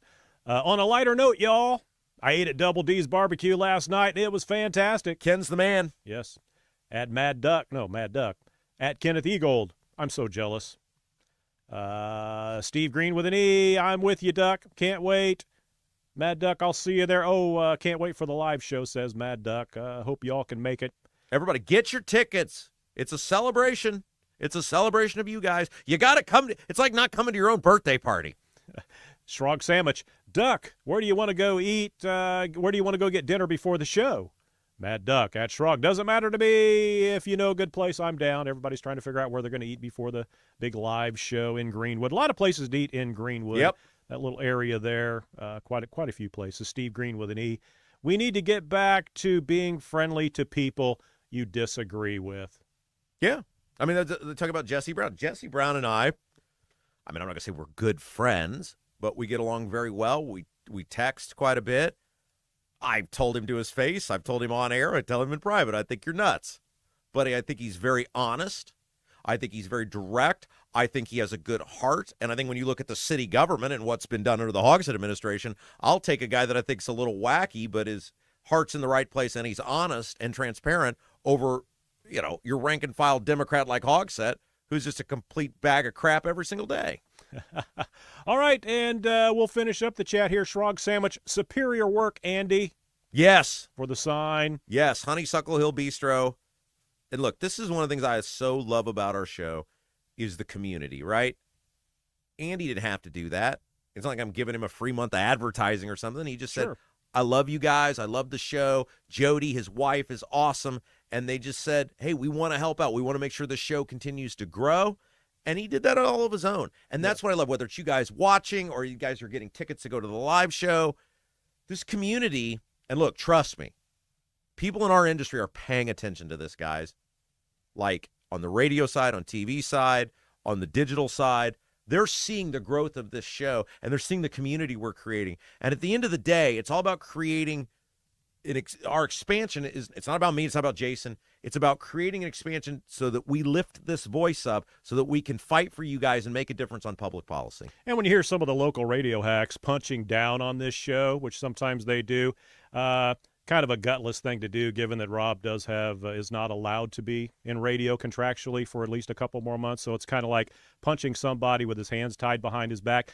Very low class, but that's the bar that's out there. But we'll be back someday. There we go, and we're going to finish up. And that's going to be great. Hey, you wait, guys. Ethan Hatcher, that sign looks badass. MLM Warriors, awesome sign. Debbie Holcomb, can't wait to see the sign lit up. It is lit up.